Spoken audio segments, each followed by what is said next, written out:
All right, all right. Let's see if we have audio. Let's see if we have video.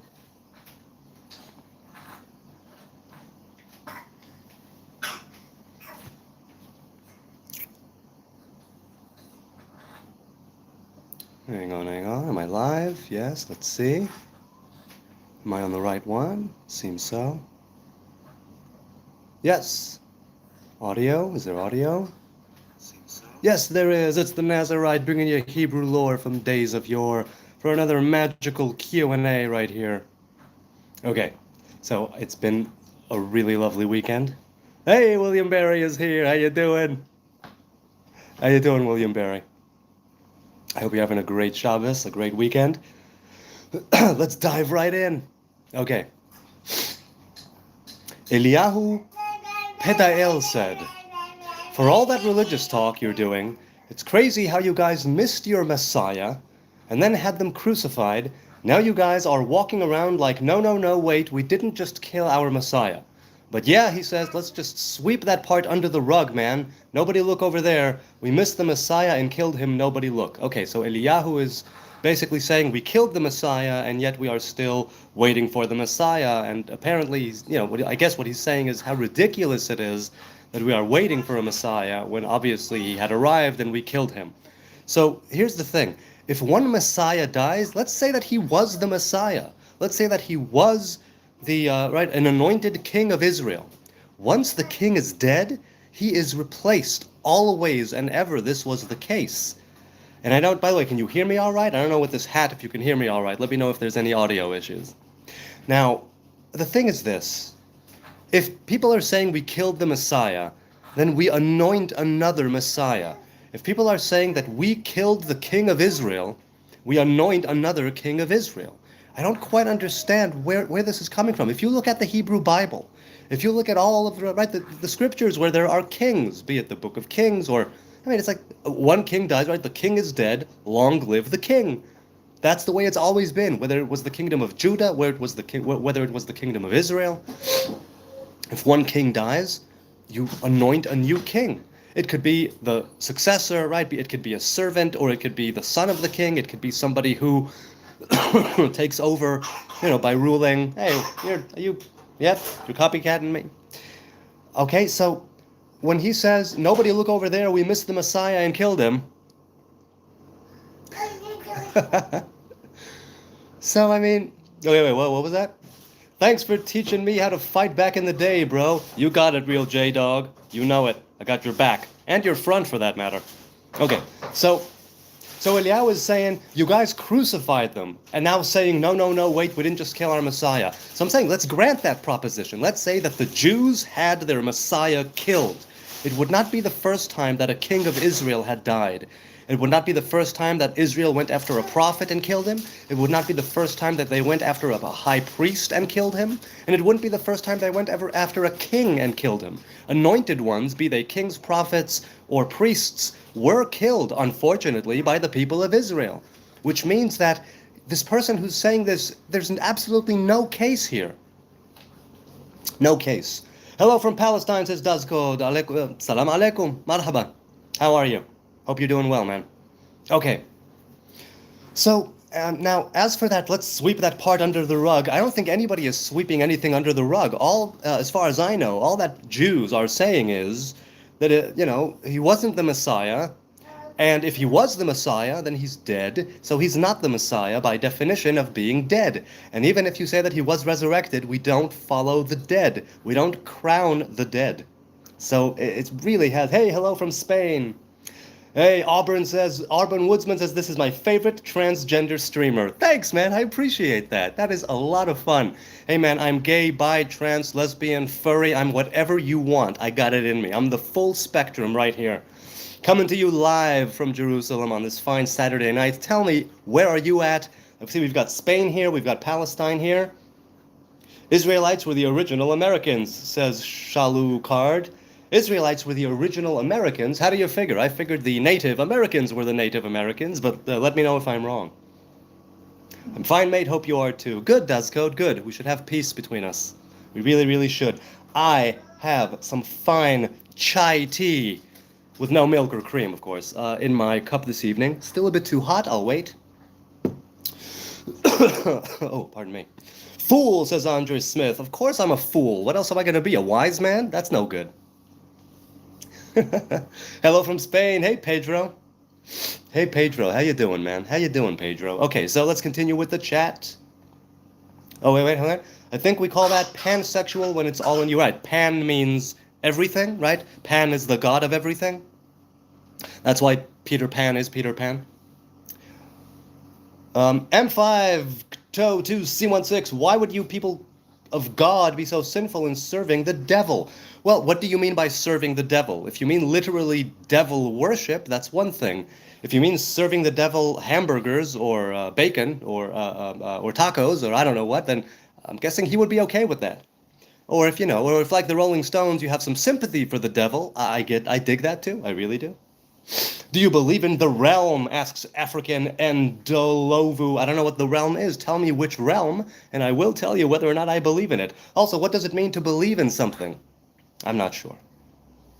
B-Rad asks, what's the difference in a refrigerator and a gay man? The refrigerator don't fart when you take the meat out. Oh! That's pretty good. Hemosexuality. So that's what, sexuality of the blood? Hemosexuality? Get it? You might be the first person who's been kind to me since I'm Palestinian. Hey, listen, man, unless you cross me, unless you do something that goes against me, then why would I not be kind? Being kind is the default.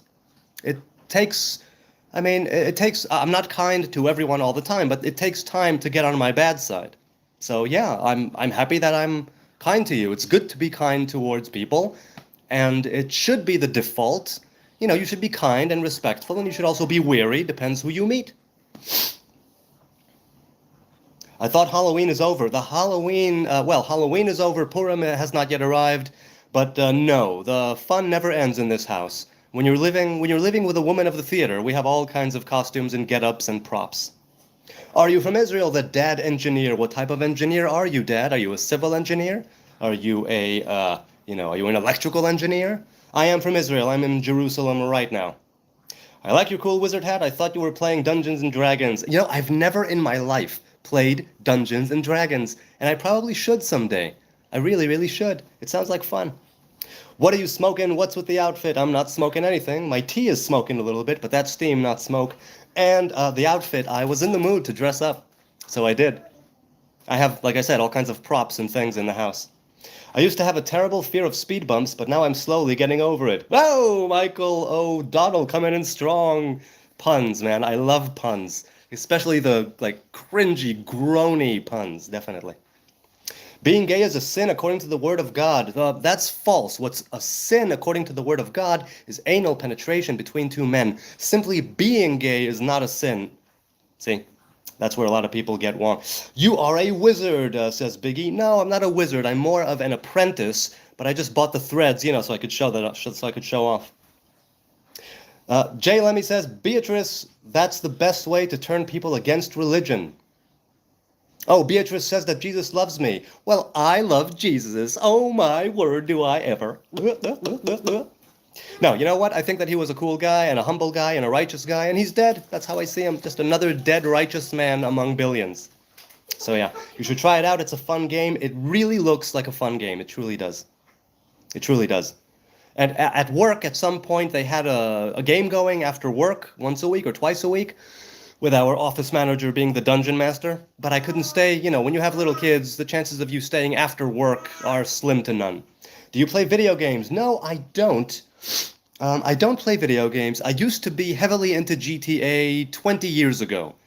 And I think the last game I seriously played was one of the GTAs. Vice City Stories or Liberty City Stories or one of those at the time. But ever since then I tuned out. So no, I don't play video games. I don't knock people who do. It's a great way to, But no, I don't play video games. Elton asks, is part of the Torah only oral? Well, what do you mean is part of Torah only oral? The oral traditions were written down, unfortunately, because of necessity. But yes, we have the written Torah and we have the oral Torah. Depending on who you ask, you'll get different answers on the origin of the oral traditions. But yes.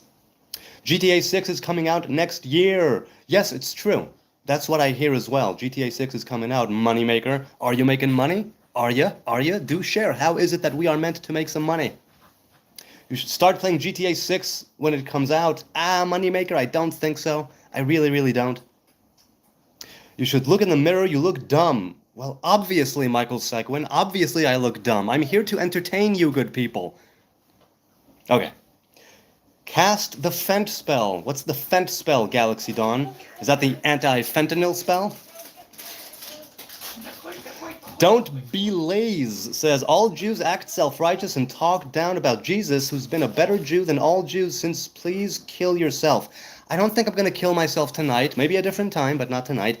As for being self-righteous, no, I think that if I was around at the time of Jesus, and I've said this many times, I probably would have followed him myself. He seemed like a good guy, a righteous guy, but he's a dead guy. That's how I see him. He's not a God, a Lord, a Savior, Lamb of God, Son of God. He was made in the image of God, like you, like me. But that's pretty much it. You call that entertainment? On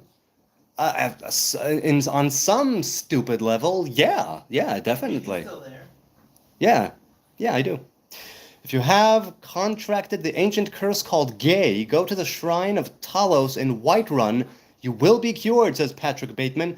Patrick Bateman. Wow, I haven't seen... Wow, American Psycho. Now there's a movie. So what do you people think? Was Patrick hallucinating the whole thing, or did he actually kill all of those people? Let me know in the comments if you can. Do you show magic? Avi Musics asks. No, I don't. I'm only an apprentice. I don't really have any powers. But any day now, any day now.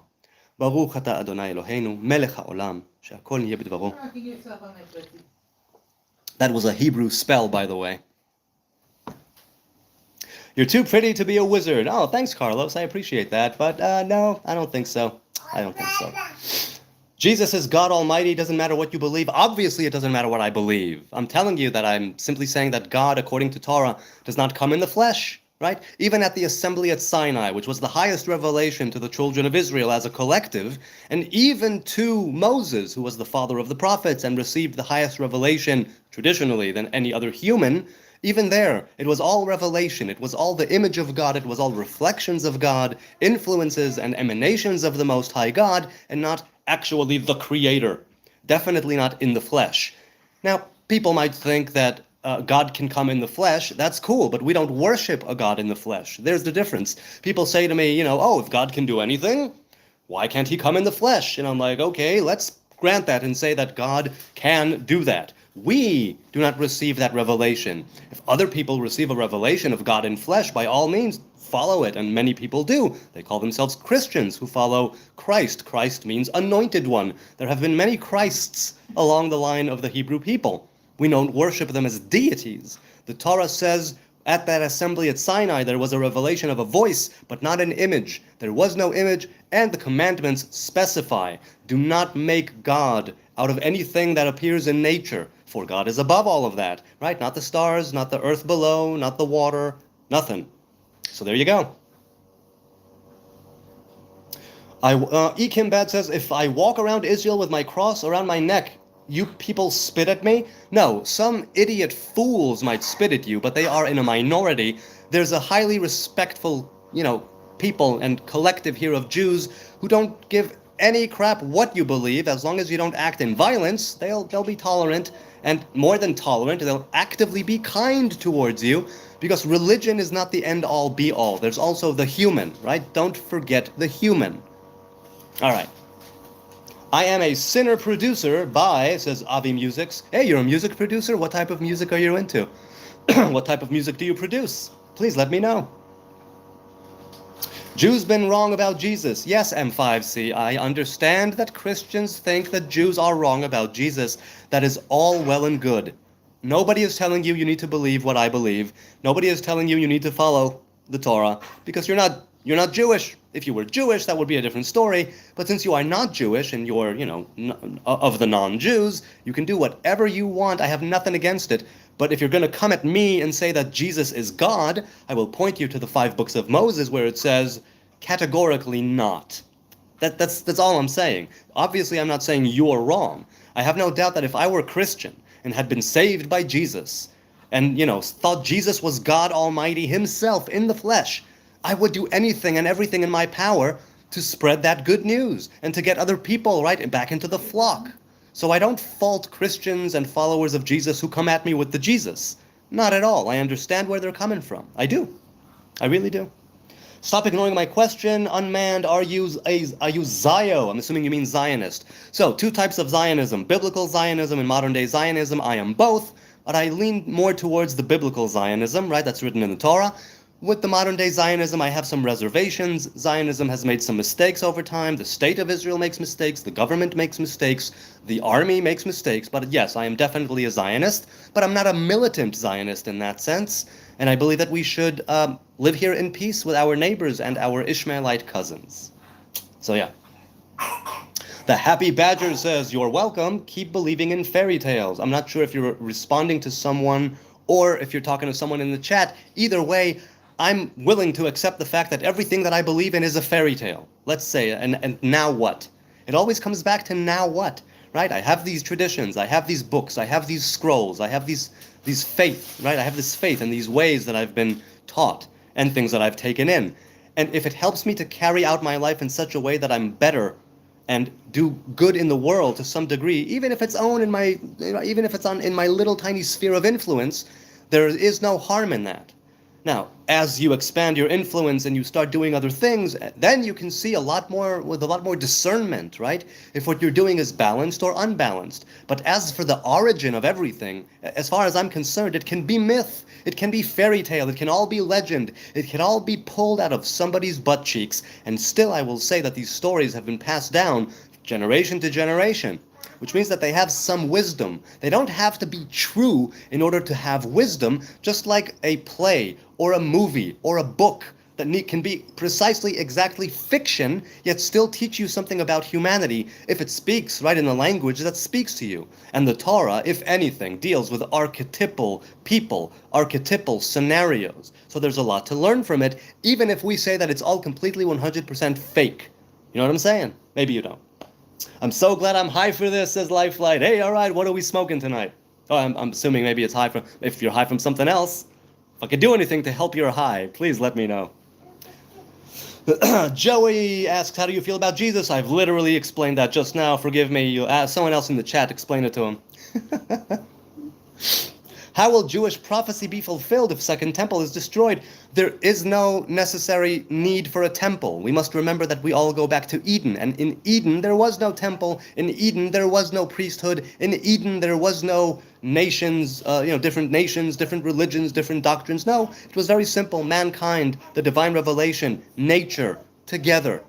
And that's what I'm shooting for. And that's where we will all eventually end up, right? Together, unified as one human race.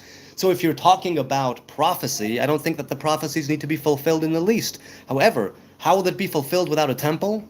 Easy. A third temple. A vegan third temple. That's how I see it. That's how I see it. All right.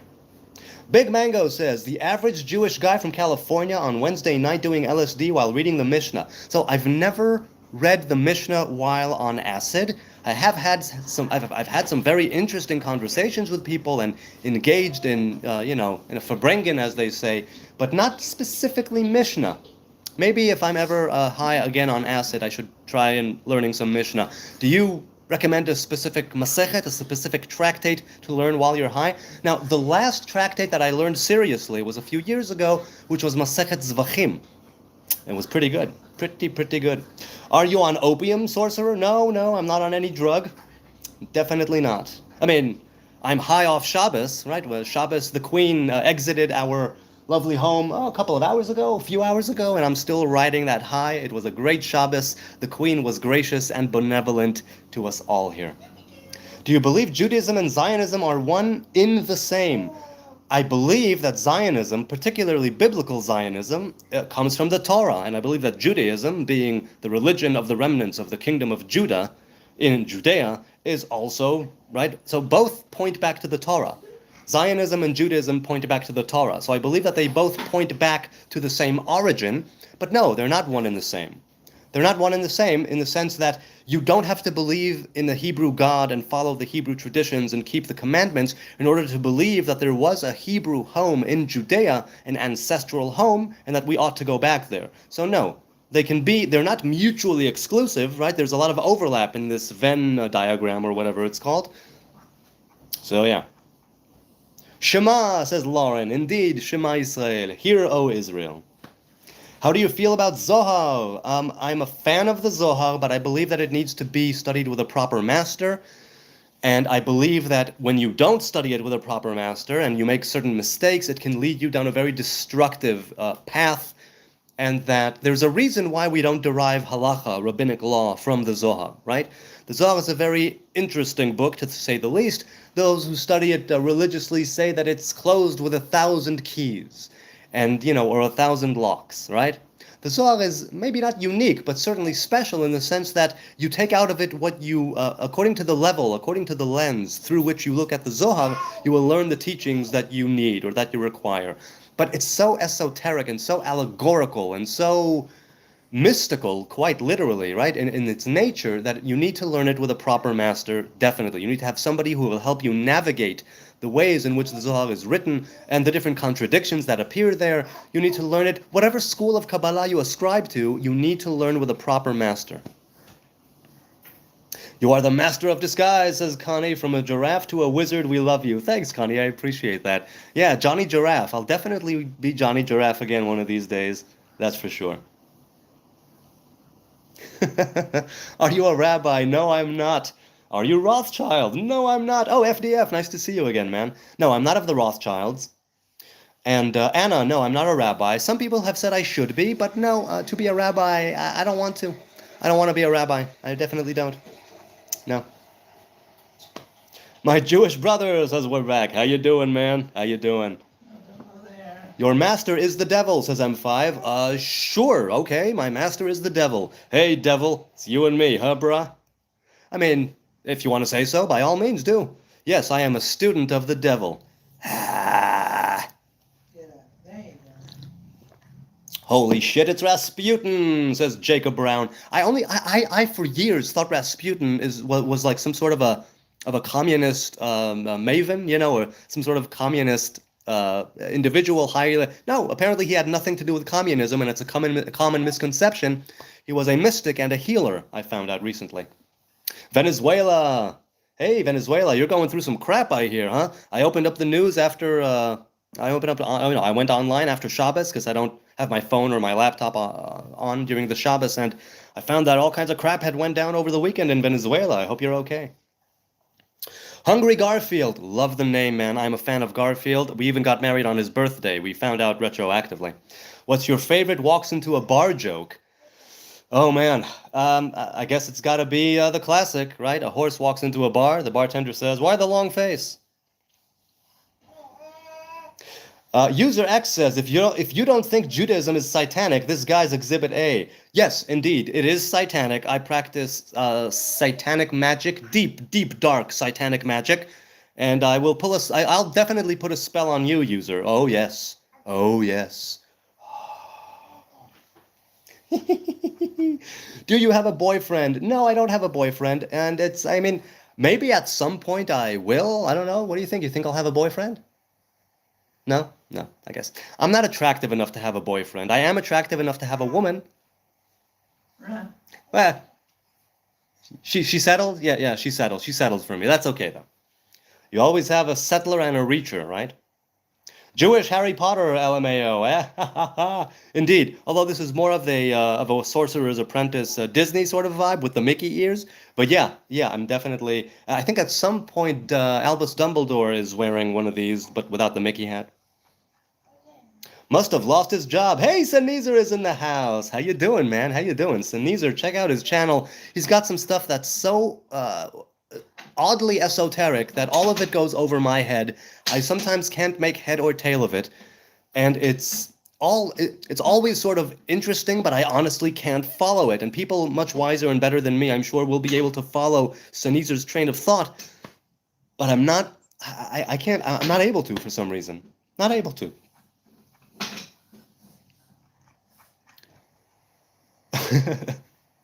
He has a kippah under the wizard hat. No, I don't. I don't wear a kippah, actually. I haven't worn a kippah in a very long time. Pony jar collector. Pony jar collector? Are you a pony who collects jars? Are you a collector of pony jars? Or are you are you either one of those? Let's start with that. You got lotion in that hair? No. No, I don't have Bob him. I got no lotion in that hair. I do lotion up my face on a daily or semi-daily, put moisturizer, but no, I don't lotion up my hair. Should I lotion up my hair? What do you think? I don't know.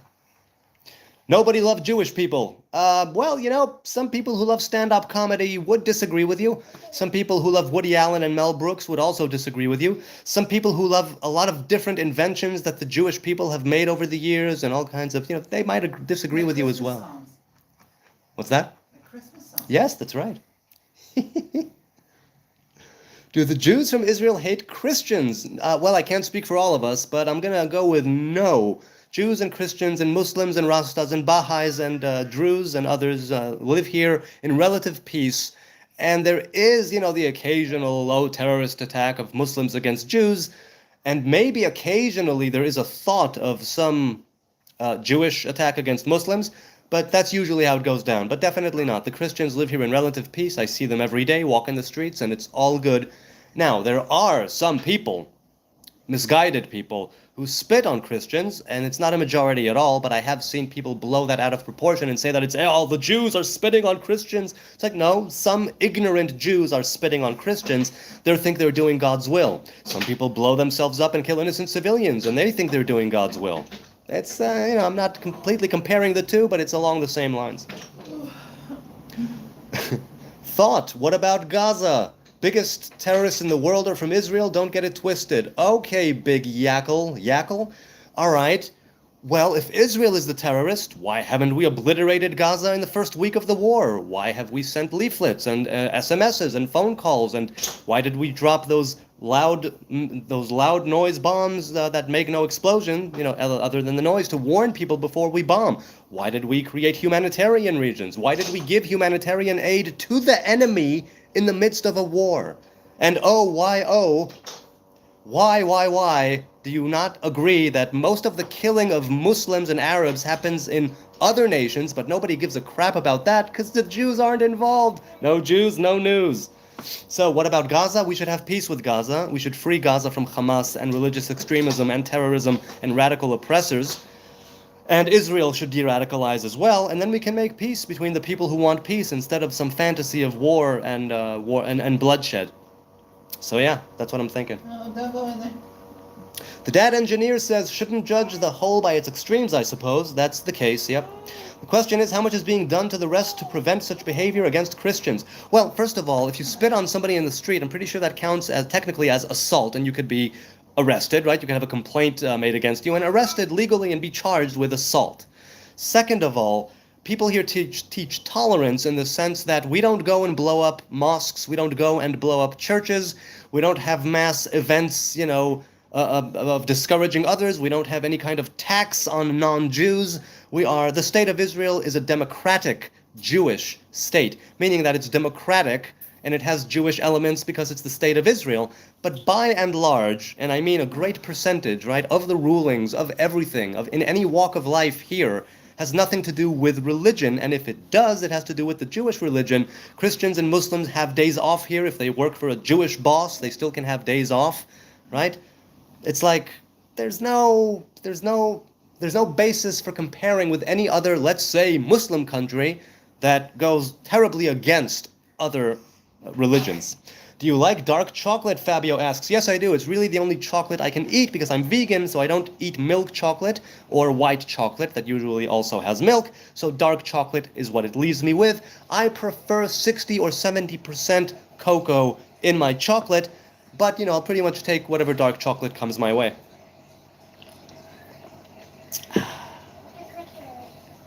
Let's see. By the way, I greatly support Israel as a Jew myself, says Dainonakis. Hope you're safe. Yes, I am safe, and I appreciate the support. Look, we should have peace here. Whatever your religion is, whatever your ethnicity is, whatever your culture is, whatever it is, we should have peace here. The thing is that people are acting as if Jews can't be Jews in the land of Judah and Judea, and that's completely preposterous. I'm not saying we're the only ones who ever lived here and others should get out. Many people lived here over the course of history. And people who live here now should not get out either. We should have peace. Unfortunately, those around Israel want to drive the Jews into the sea, to slaughter them, to convert them to Islam under pain of death. That's the way that it goes down here in the Middle East. Convert or die. There's no two ways about it. And if those are your choices and you don't want to convert or die, you fight back against the enemies who are coming here to destroy you. And they have been very vocal, right? Unequivocally clear on what it is they want to do to the people of Zion. Truly. So I ask you, what would you do if your country was attacked so brutally? And even way before 1948, mind you. Way before 1948. Look at the history. And you will see precisely what the Arab and Muslim population here has done to the Jews. Zocheroti, says Matan Azulai. It does ring a bell, because I remember speaking of the last name Azulai, אז אני כן זוכר אותך. שבוע טוב ומבורך. Are your wife and kids vegan? No, they are not. We keep a vegetarian-vegan household. Occasionally we'll order meat outside, but all of the, because we want to keep kosher, and having two sets of dishes is a pain in the ass. Having two ovens or having to kosher the oven every time is a pain in the ass. So it's basically a vegetarian-vegan household. Sometimes we order, we order in, and it's meat. And they eat meat at school and in kindergarten or whatnot, and my woman eats meat wherever she does outside, so I'm the only vegan. But it was important to me to keep a mainly vegan-vegetarian household. So yeah. What's the difference? Redeemed Yahudim asks, what's the difference between Talmudic Judaism versus Biblical Judaism? All the feast days are for in honor of Yeshua. I have no idea what the question means, but the difference between Biblical Judaism and Talmudic Judaism, I don't know if there is such a thing, but let's say that there is that Biblical Judaism would pertain presumably to the 5 books of Moses.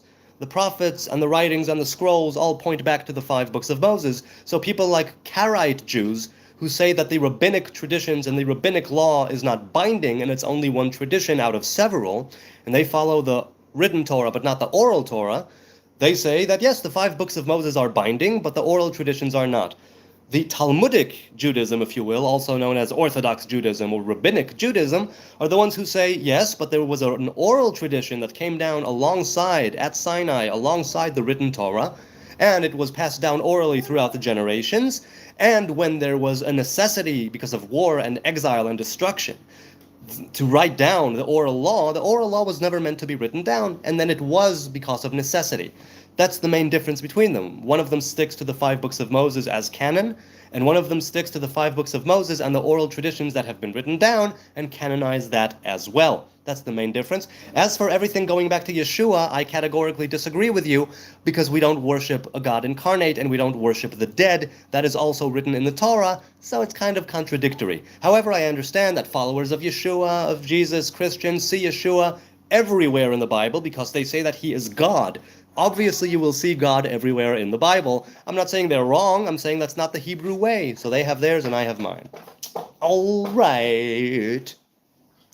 By Allah's will, inshallah, Palestine will be free, says Twin. Yes, I agree. Palestine will be free eventually of extremism and of religious oppression and of radical warmongering assholes. And then we can build bridges towards peace and we can have some common ground. Finally. Finally. Shut the front door, it's a wizard. Yes, it is. I'm just an apprentice. I'm not a full wizard yet. Benjamin, hey Benjamin, is it not disrespectful to say my women? What do you mean my women? Did I say that? I call my woman my woman. I don't call her my women. I mean, she does have many different personalities at times. Women's hormones shift all the time. So I guess you could say my women, plural, but she is my one woman. She is my one and only woman. Warmongering a-holes like Netanyahu. So look, Netanyahu is a politician that should not be in office anymore. I have not voted in about 20 years, and I will vote on the next election just to get him out. And I don't even know what the alternative is yet, but I do want to get him out. He had served his purpose. He's done. He needs to go. He needs to go.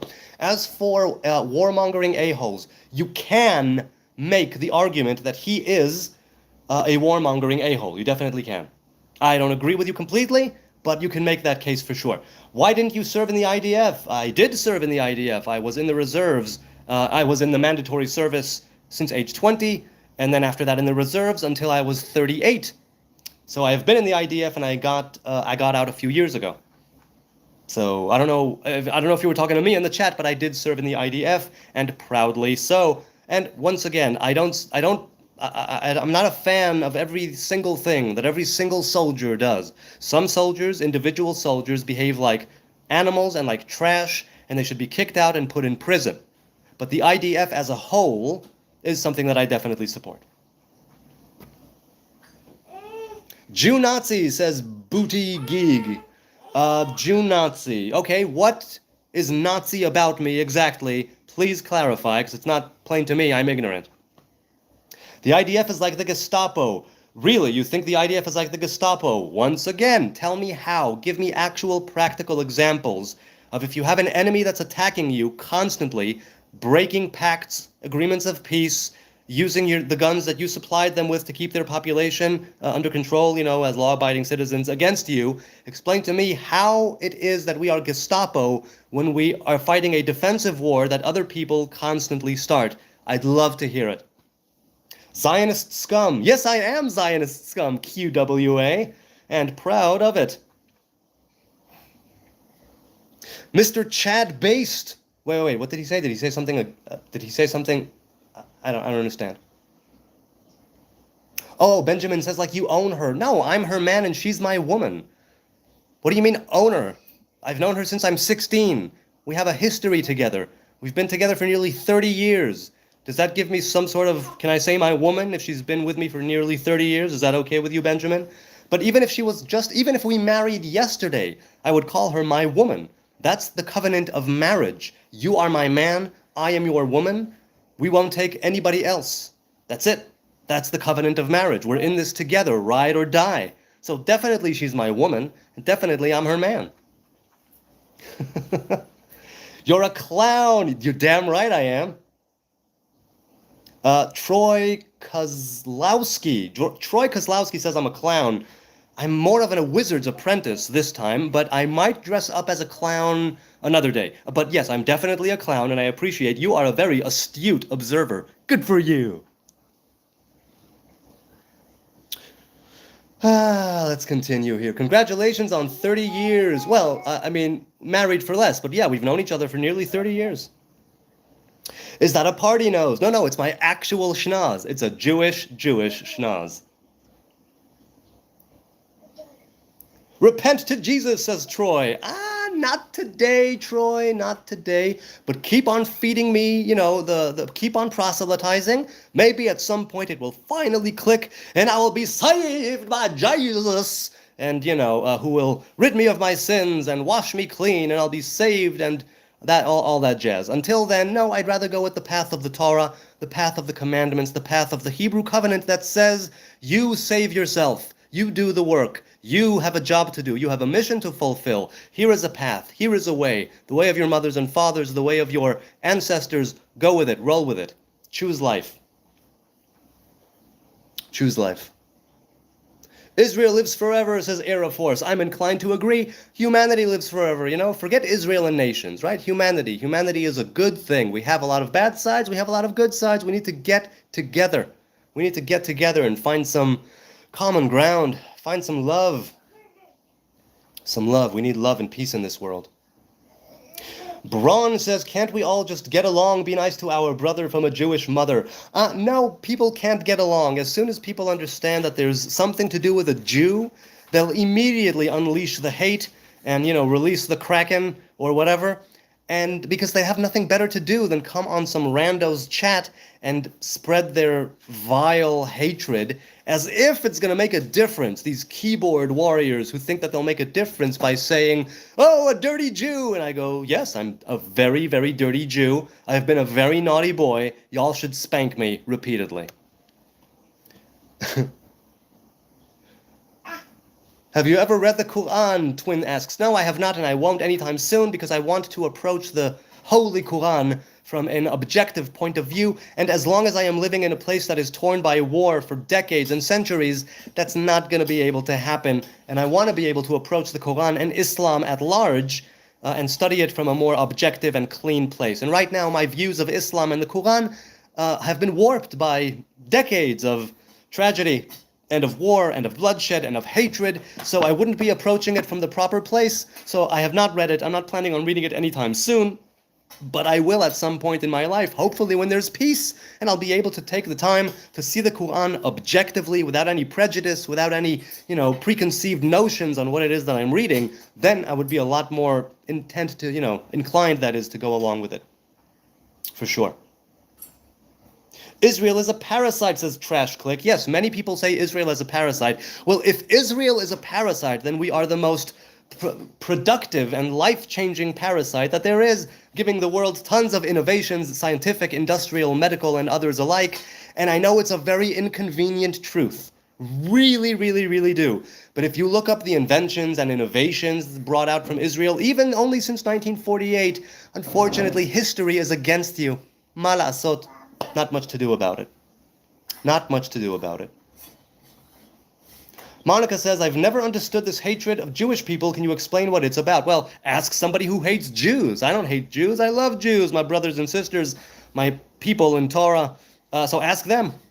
To explain it means that there would be some sort of a logical or reasonable contention, right? A thesis about it. But no, it's just Jew hatred. We're either too religious or not religious enough. We're either too rich or too poor. We integrate too much or we don't integrate enough.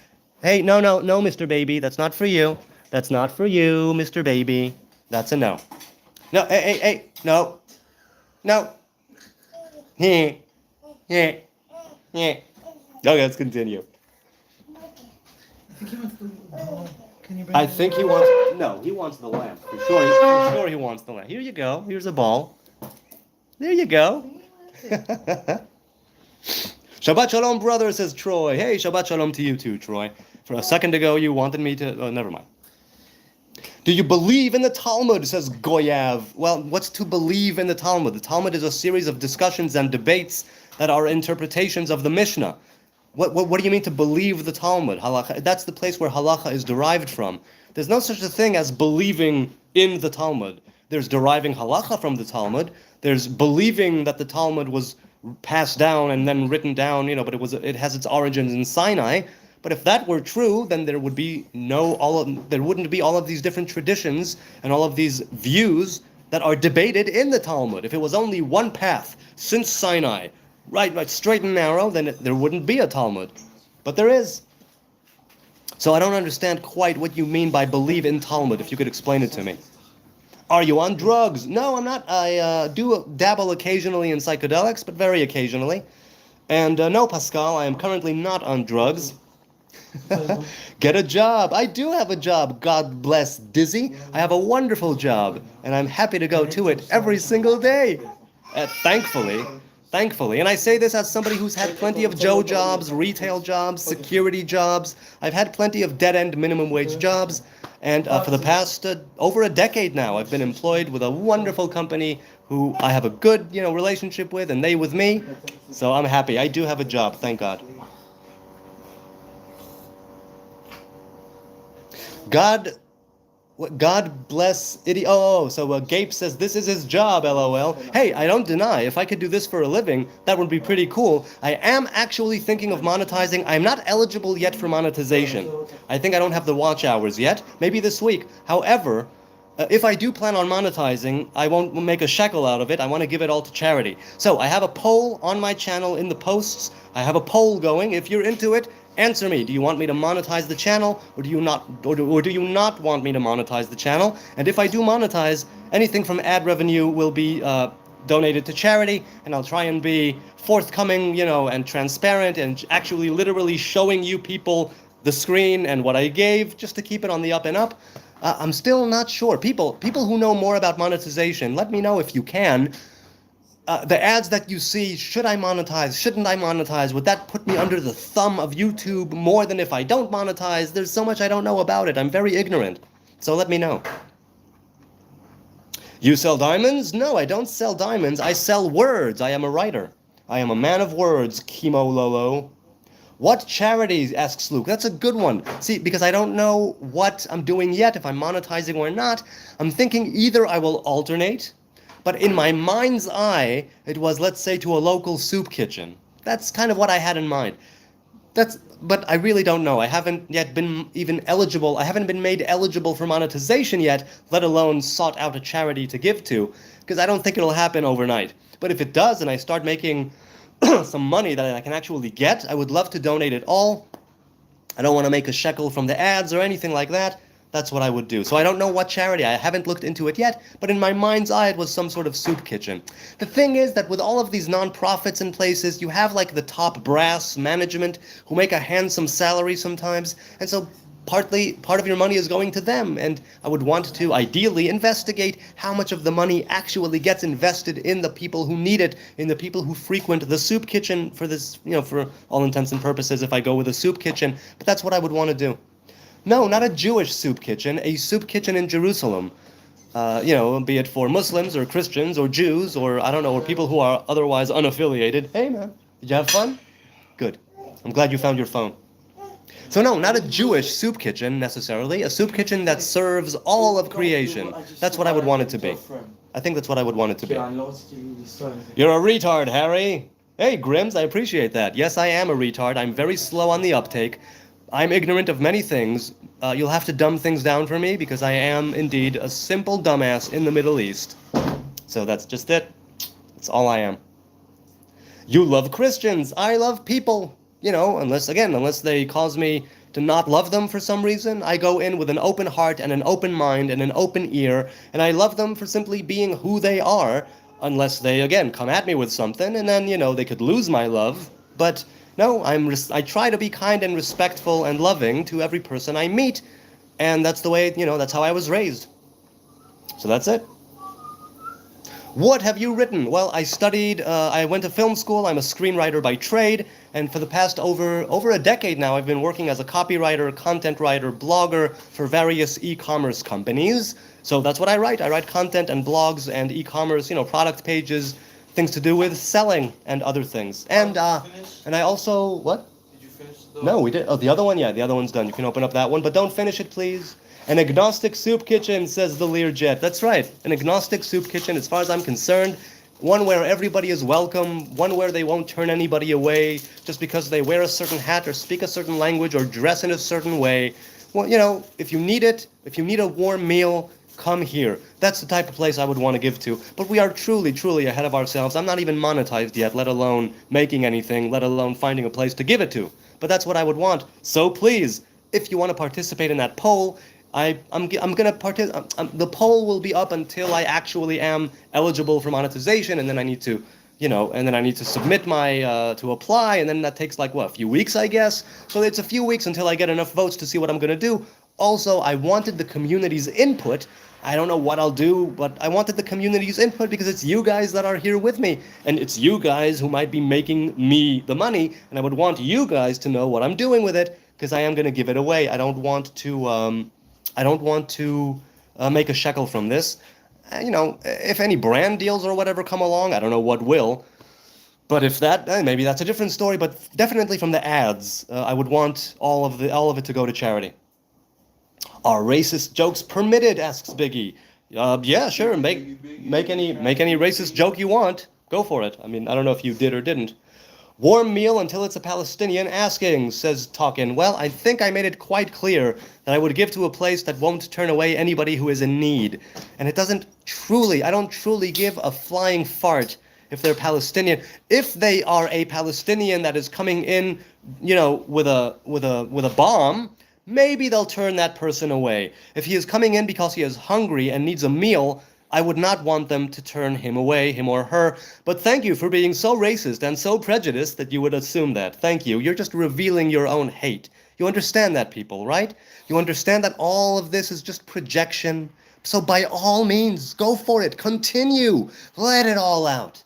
Let it all out. All of the hate, all of the malice, all of the wickedness, all of the negativity, all those vibrations that are just irking to get out. Get it all out in this chat. Maybe, then you'll be able to, be a bit better and walk around with, a little bit more of a balanced disposition. Okay. Do you think there's a multiplicity in the Godhead? So, let's put it this way. The Jews have one God, one Hebrew God, but the God is revealed in infinite ways. So all we see in this life are divine revelations. I don't know the Creator. I don't know anything about the Creator. I don't know the first thing about God. All I know is how God reveals himself to me, right? Through Torah, through commandments, through the tree of life, the 10 sfirot, through nature, Through this, right here, in its pixelated and digital form, there is divine revelation going on right here. Right, infinity in a grain of sand, and wonder on the back of an ant. You know what I'm saying? It all depends in the lens through which you view the world. Will have the divine revealed to you or not. In the very same way that if you have a blindfold on, you won't see anything. It doesn't mean your eyes don't work. It means that there's something obstructing them. And if you put on a pair of glasses that don't belong to you, the wrong prescription, you will see things that are totally warped and out of focus, okay? And it just means you need to be able to put the right thing to see straight. I don't know if the analogy is hidden the spot, but that's how I see it. So a multiplicity, no, there is one God, unknowable, unthinkable, unfathomable, untouchable, and with a variety of revelations. So all I know is God's revelations. I don't know God, I've never met God, and if I have spoken to God, on my end it was speech, and if there was anything that spoke back to me, it was not God, but a revelation of the Most High God. So maybe that should clue you in on what I think about it. Okay, let's continue here. Whoa, so much going on in the chat. Let's see. You sound Muslim, bro. Well, good. I'm glad that I sound Muslim.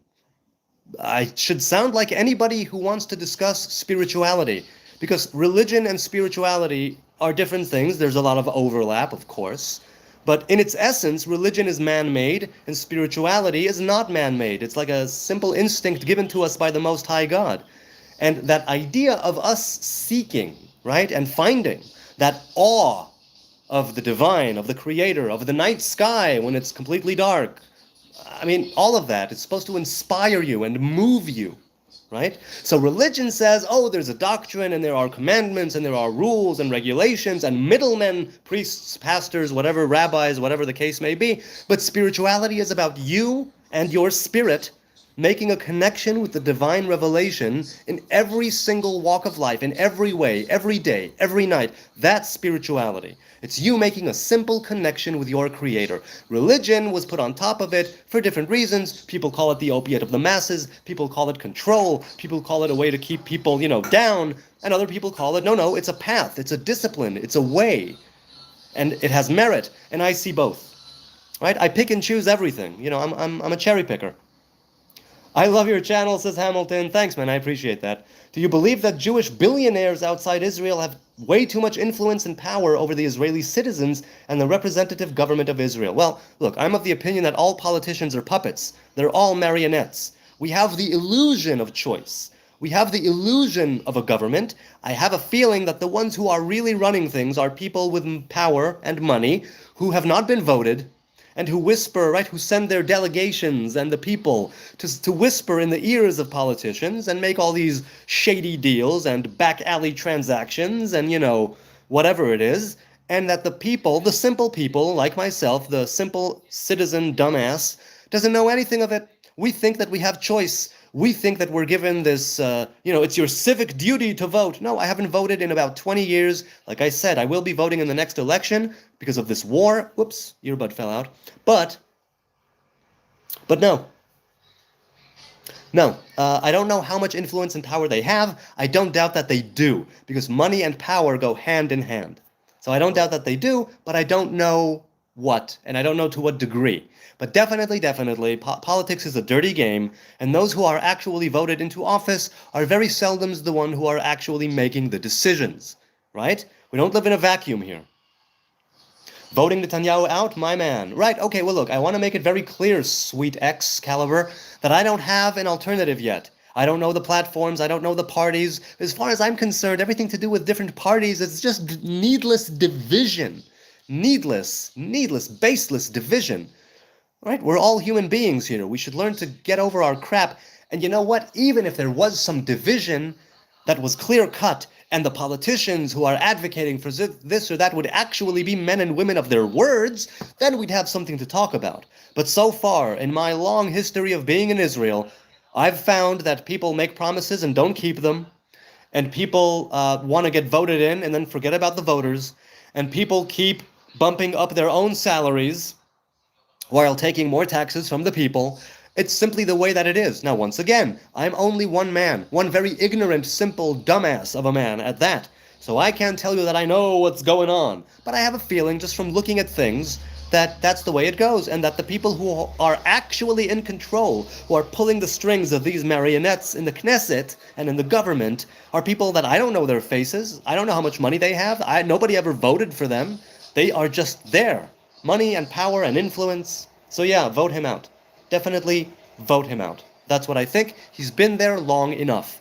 Maybe it's wrong of me to think that. Maybe the person who comes next will be worse. I have no idea. I really don't know. But it's just, my God, it's got to end. The war needs to end. We need to make peace, and that means de-radicalizing both sides. Okay. Sneaky, Jew, says Sealed. You're darn right I'm a sneaky Jew. What do you think about the Israel-Palestine war? Well, I think I made my opinion on that very, very clear along about 1,000 live streams. So I think we need peace. That's what I think of the war. What do you think about Europe? Well, I think it's a very nice place. I've been to the Netherlands for a few years. We relocated there, and that was a nice place. Very calm, very quiet, very pretty. I think that if you're talking about Europe in the past and the way it treated Jews, I mean, in what capacity do you want me to answer? Through what lens? What do I think of it? I think that Europe is amazing in the sense that after so many millennia of bloodshed and war, it managed to come together and form a European Union. Now, you can argue and say the European Union is doing a crap job. I don't know. I'm not involved in politics or any, statehood or I don't know anything about that. I do know that if Europe, that has been soaked with blood for thousands of years, can make peace and come together and form a union, then there's definitely a chance for all of us to come together as a unified human race. After all the blood has been spilled and after all the wars have been fought, we will find through peace and love and justice and humility and righteousness, we will build common ground. We will find the way to build the bridge and be one once again. Definitely. Definitely. I just don't know when it will happen. I don't know. I found Gandalf, says Chris. Yeah, darn right you did, though I'm not one of the Istari. I'm just an apprentice. But yes, a wizard's apprentice is never late, Frodo Baggins.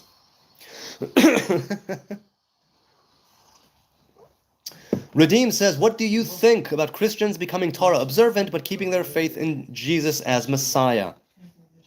Well, Messiah, that what? Is he dead or is he alive? Do they worship him as God or only that he was the Messiah? If you convert to Judaism, but you still believe that Jesus was Messiah, that's something that's permissible. You're allowed to think that somebody who died was Messiah. There's nothing against the Torah about that. Same as I know that there were anointed people, or at least it says so in the Bible, right? What do I know? That there were people who were anointed, priests and prophets and kings. I don't worship them as deities, but I'm saying, yeah, those people probably existed, and even if not, right, it's the story, let's say, of people who existed and who were anointed with oil, and they had some sage things to say and some wise ways about them, and some of them did very bad things, but Christians becoming Torah observant, look, the Torah was given to the Hebrew people. They are not of the Hebrew people unless they convert, but if they convert and they keep the Torah, then they are, Messianic Jews, Jews for Jesus, whatever you want to call it. And I'm saying, if you believe that he was Messiah, cool, that's fine, you can believe he was Messiah. If you believe that he was resurrected, that's even still cool, because we have the precedent of people being resurrected in the Hebrew Bible. Elisha and Eliyahu resurrected people. Elisha's bones resurrected a person when they laid him in the grave next to him. So we have that precedent, right? If you're talking about a virgin birth, let's say, why, we have the precedent of Sarah, who gave birth after her menopause had already set in, after her period stopped. She was able to give birth. That's pretty miraculous. So all of the elements, you can find echoes of them, or the Christian myth or legend or faith or story is echoes of the Jewish Hebrew myth, legend, story. So you can find it there if you want. The place where I personally draw the line is Jesus was God. That's where I draw the line. Worshipping a God incarnate, that's where I draw the line. That's no good. That goes against the Torah. Very, very, very much so. Okay. What do you think of Venezuela being bombed by the U.S.? Far be it from me to know, man. Paulo, I don't know. I don't know what will be. I don't know precisely why they did it. Was it to free the Venezuelans of their communist oppressing leadership? I have no idea. Was it just to get their hands on resources? I don't know. I really don't. I'll have to know, I'll know more about it. Can you convert? I thought you had to be born in. Yeah, you can definitely convert to Judaism. You have to forsake your pagan ways, forsake your pagan gods, take on the Hebrew God and the Torah and the commandments therein, and you're Jewish. You go to the mikveh, you immerse yourself in a ritual pool, circumcision, right? The covenant of Abraham, if you're male and you haven't been circumcised, and that's it, you're a Jew. It could all happen within about 5 minutes. 5 painful minutes. No, Yeah. not that easy to be a Jew. Huh? I didn't say it's easy to be a Jew. I said it's easy to convert to Judaism. No. I'm just telling. Yes, Orthodox rabbinic conversion takes many years and costs a great deal of money usually. But if you're going to convert according to the ancient ways before the rabbinate took over, let's say, then no, it exactly took 5 to 10 minutes. Right? You were snipped. You went to the mikveh, and you took on in your heart, right, the commandments, and you're all good, and the one Hebrew God, and you're all good. You have got a nose for business, says AJ. Hey, AJ, you're darn right. I'm not a businessman, but I definitely have a schnoz for business. Converted Jews never have the same status as real Jews. I agree. They are even better than real Jews as far as it goes, right, in status, because they made a choice, whereas others were born into it biologically. These people, right, born into the tribes, these people chose to forsake their ways. That takes balls, that takes guts, that takes courage, which is why, in my estimation, they are even higher. I don't equate, and there's no status as far as I'm concerned in the Hebrew people. But if you're going to say that there are these classes and status involved in being a Jew, I consider converts to be higher than regular Jews who were just born right into it. In the very same way that I think that people who were born into a secular home but then decided to keep the commandments, they have a one-up on someone who was born into it like myself. But no, I think there's no such thing as status, class, sect. All of that is just ego. Pure ego. So that's what I'm thinking.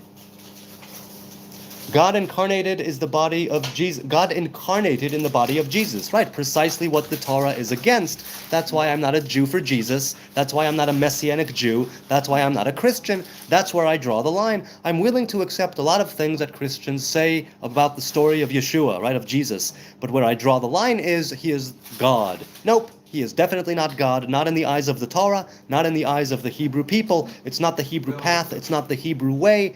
And it's not the way we go about things. But all of the other things, right? Being an anointed one, that could be. Being born of a virgin, let's say. Let's say that it could be. Let's say, because again, we have some sort of precedent of miraculous birth. And, being resurrected also. So everything until that final hurdle of, and he is God. Nope, that's where I draw the line. I want to see you eat fish. Wait, I'm sorry, who said that? Oh, it just jumped a lot. Yikes. Where can I order the pajamas that you're wearing? I don't know. They've been mine for years. Woman, where did you get the pajamas? What? Where did you get these pajamas? I think it's some. She doesn't remember. 100 years ago. Sorry, man. Sorry, Eugene. I don't know where we got them from, but they're pretty awesome, and I like them. I agree with you. Jesus is not God, but carry on. Yes, indeed. I shall carry on, because that's what I'm doing here. That's what I'm doing here. When are you going to eat the fish, man? I'm vegan, Ace of Yoga. I don't eat fish. I haven't eaten fish in about 15 years. In fact, that was one of the last things that I did. I used to eat fish only on Shabbos, only on the Saturday, right? I used to eat fish and then take a shot of whiskey and then eat some meat. And I've given up all alcohol and I've given up all animal products. So now I don't do either one, but my Shabbos is that much sweeter and that much more connected with who I am. And at the time when I was drinking and eating meat and fish, it was connected to who I was then. So I'm happy about either. Okay, so here I am. I'm back. My apologies. I hope that things are okay now. Hang on a second. Let me see if I have audio and video. Just a moment. Things are okay. Yes, okay, good. So look, I don't know what you missed. I don't know what you heard. I don't know what's going on. But okay, here I am. Oh man, it was fun. I was having fun with you guys and then boom, it just went off. That's too bad. I'm good. Thanks, CH. Appreciate it. Okay, so where were we? Trinity is not in the Bible. It comes from Catholicism, says M5. Yes, I've heard that too. I've heard that too, that the Catholics are very, very, very heavily into the Trinity. But see, even so, I don't know. It's like that multiplicity of the Godhead, as somebody mentioned earlier, that does not exist in the Hebrew faith. Okay, it's working now. YouTube is having a lot. No, Annie, it was my fault because when the lights went out, the router restarted. So that's what happened, which is too bad. I was on a roll here, and I hope that I didn't miss too many people, or maybe people left and will come back. I don't know, but I'm sorry. Careful, don't step in the rat shit, says Bluff Kyle. Yes, that's right. Do not step in the rat feces. You don't want that on there. Definitely not. How do you interpret Isaiah 9:6? Sorry. People are asleep. I need to keep quiet. For to us a child is born, a son is given, and the government shall be upon. Right? Yes, the famous from I know the lyrics and the from the Bible and the melody of Handel's Messiah. Yes, it speaks of a leader being born. Right? It's an allegory or an analogy. That's how I see it. Okay, let's continue. Bro, you got some suck dreads. Maybe you meant sick dreads, but suck. Yeah, they do suck. They suck other hairs into them, and they are sick. But they're very healthy, I must say. They're very healthy dreads. You are a descendant of the Pharisees. You're stolen valor Jew. I don't know what valor Jew is and what stealing has to do with it, but I'm assuming if by Pharisees you mean the scribes and the Orthodox rabbinic traditions, I am a son of that, but I don't follow it to its strictest degree anymore. As for being a, what do you mean stolen valor? Could you tell me? Could you dumb it down for me? I'm ignorant. Why don't Jews have a temple? Frank asks. Well, Jews don't have a temple. Because right now there is a mosque on the temple itself, where it used to be. Right, the Al-Aqsa Mosque and the Omar mosques are, well, the Omar one, right, with the golden head there, the golden dome, is built on the ruins of the Second Temple, which was destroyed by Rome in 70 of the Common Era, almost 2,000 years ago.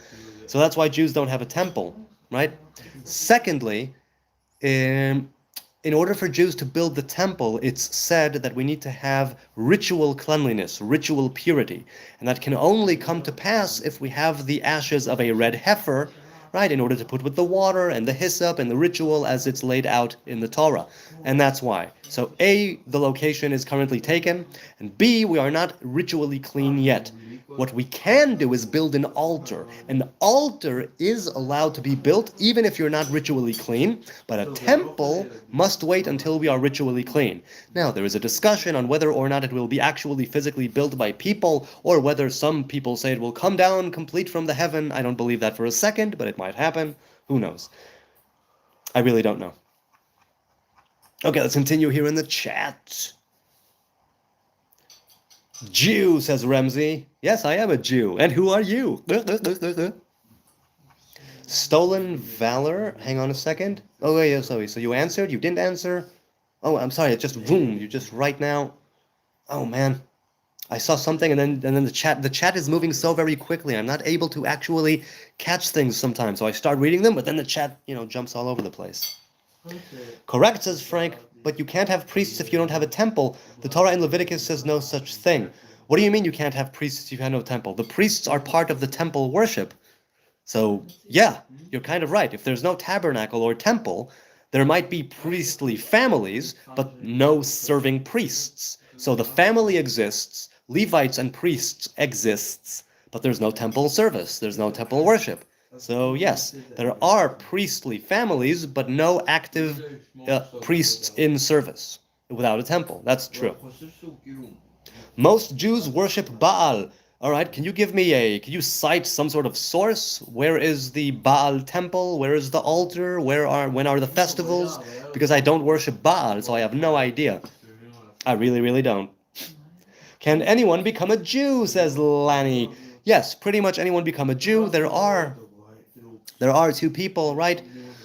There are two kinds of people who cannot become Jews, but the rest can. And those people from those nations, right? Which one were they? They were the Moavim and Edomi, right? So the Moabites and who else? Oh, come on, who was it? Who was it? The Moabites and one other nation? I forget right now. But yes, and nobody knows who they are now. But other than that, yeah, for sure. Definitely for sure. So how do you atone for your sins if you have no priest in a temple to atone for them? We atone for them every single day by making tshuva, by returning, right, to the Torah, to the commandments. We also have the holiday of atonement, Yom Kippur.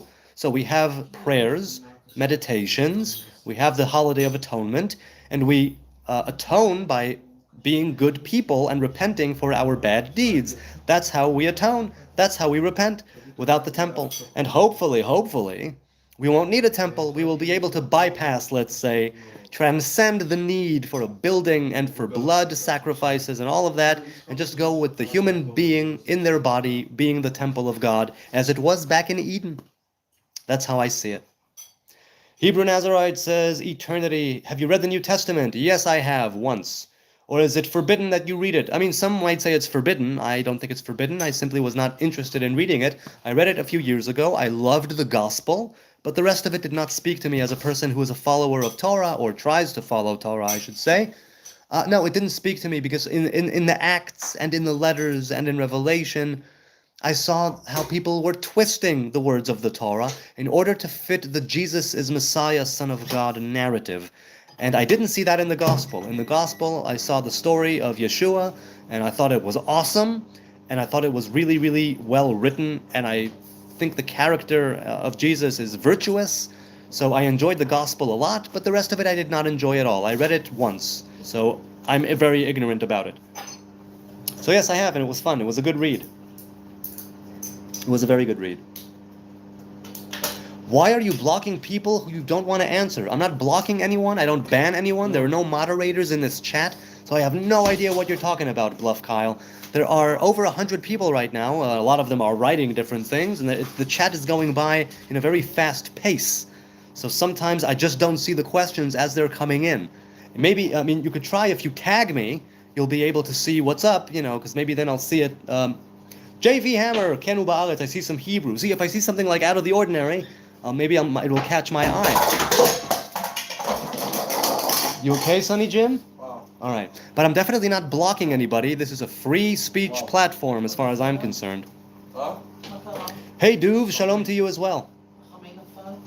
Yeshua is in the Old Testament as well, says Angler. Yes, I hear this from Christians and followers of Jesus all the time.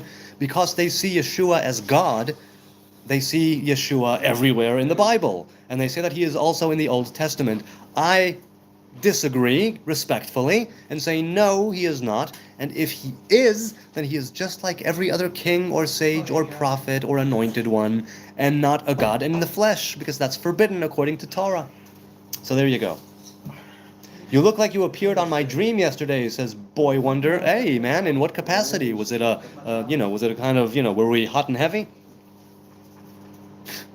Hebrew Nazarite, Jesus Christ is King. Yes, so I'm told by people who worship Jesus.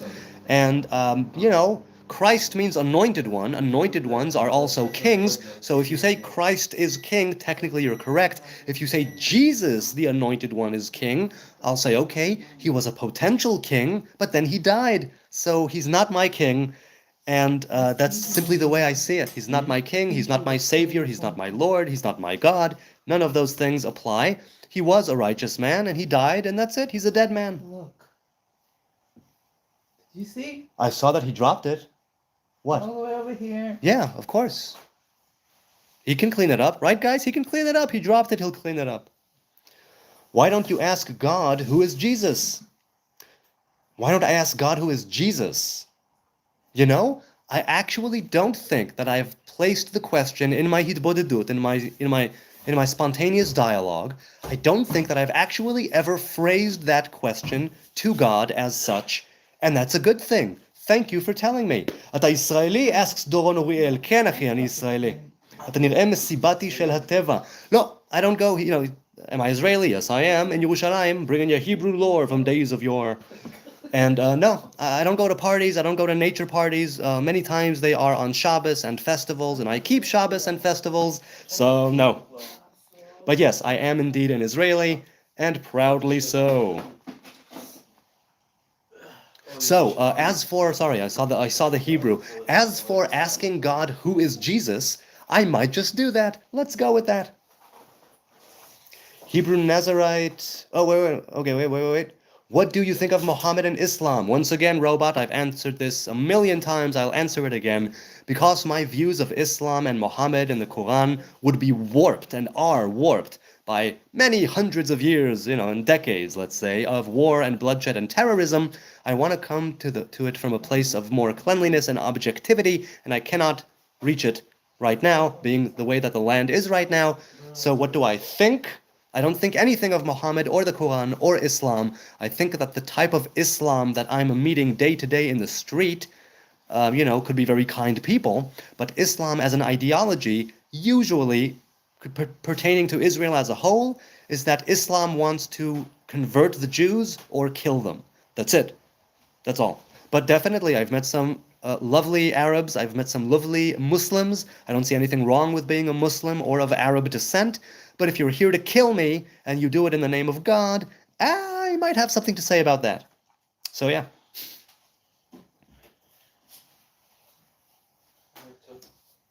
Rain says, how can I convert to Judaism? What do I have to do to start? So you need to ask a master, and I'm not a master, or ask a rabbi, and I'm not a rabbi.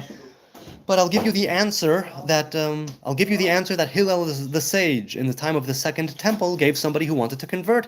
He said, "What is hateful unto you, do not do to your fellow." That is the entire Torah, and the rest is commentary. Go and learn it. That's what I say. Be a good person. Vitriol. Vitriol says, Shalom, kol hakavod. Can you explain to us how can you be a Nazarite when this kind of vow is now suspended? I'm just wondering. So it is not suspended. The vow exists with a temple and without a temple. The vow exists primarily in the land of Israel with a temple, but it also exists without a temple or outside of the land of Israel. Of course, there are some halachic scholars who say that you must be in Israel in order to have the Nazarite vow on you. I sort of disagree in the sense that it's, let's just say that I disagree with that, but yes, it's obviously better to be in Israel. Can I leave this with you? Yeah, leave it with me. Okay. This guy smokes? Hell yeah. No, I don't smoke. I haven't smoked in a while. I gave it up, but I did smoke for many years, and I'm very fond of it, but I don't anymore. How you been? Hey, Rusty. It has been a very long time, man. It has been. I'm glad that you're here again. Rusty. Okay. Let's continue. האם תוכל להסביר את יבמות 56? Asks E-Jokers. E-Jokers? J-K-Oers? Hey, give me the sugya, and I'll be able to maybe explain it to you. But I doubt it. How does Torah forbid God to manifest in flesh? Well, when Moshe, right, when Moses speaks to the people about the revelation at Sinai and the assembly at Sinai, he says, remember that you heard only a voice and saw no image. And be careful. Be very careful, he says, because you saw no image. Don't make the mistake of thinking that God is any part of creation. Right? Not in the sky, not on the land, not in the sea, nothing that crawls on its belly or on its legs, and nothing that flies in the sky, or nothing that exists, nothing. There is no image, right, other than the human being who was made in the image of God, but we're not God, of course. So no, God has no image in the flesh, right? There is no fleshy God. Now, once again, this does not mean that it can't be done. It simply means that we as Hebrews don't believe that that is a revelation of God, right? That is not God. It's all a revelation. So God can reveal himself in the flesh through people, but not be actual God. Let's see. XZ says, here in America, it's common to meet Orthodox Jews who do not approve of the Israeli apartheid and ethno-state. There is no apartheid, and there are many ethno-states, and this is one of them, a national state, a nation state. Is it common in Jerusalem to meet people who do not approve of their state? Yes. They live here in Jerusalem, right? Some Haredi people who do not approve of the Israeli government. So, yes, I'm going to say it's common if you go to certain neighborhoods to meet people who don't deal in shekels and who don't vote, right? And who are not part of the establishment and the state and who only live here. As much as they can separate themselves, they do. People like the Neturei Karta, very famously, who are anti-Zionist, and they say that Zionists are not Jews, and that a Jew is not allowed to be a Zionist, because you're not allowed to come here. You're supposed to have God send you here. That's their main thesis. So, as for the Israeli apartheid, there is no apartheid. There is literally no apartheid. There are Arabs and Muslims here, in the highest jobs. We have a Supreme Court justice, right? We had an Arab Supreme Court justice who sent a former Israeli president, Jewish president, to jail. So what does that tell you? As for it being an ethno state, yes, Jubran sent Katsav to jail. Yes, look it up. Look it up. Look, he was a former president, Moshe Katsav, and it was a Supreme Justice, a Muslim, who sent him to jail. So no, there is no apartheid. Sorry, none whatsoever. Khabib or John Jones, says Ahmad Amir. Ahmad, I think you've been here before, so I don't know who Khabib is or John Jones. Sorry about that. I have no idea who Khabib or John Jones is. I don't follow the UFC. My kid knows who it is. I don't know who it is. So what do you say, Khabib or John Jones? Probably Khabib. Probably Khabib, he says. There's your answer, man, but it's my kid, it's not me. What is this shit, says Lane Kikong. Hang on, I'll check. It's brown.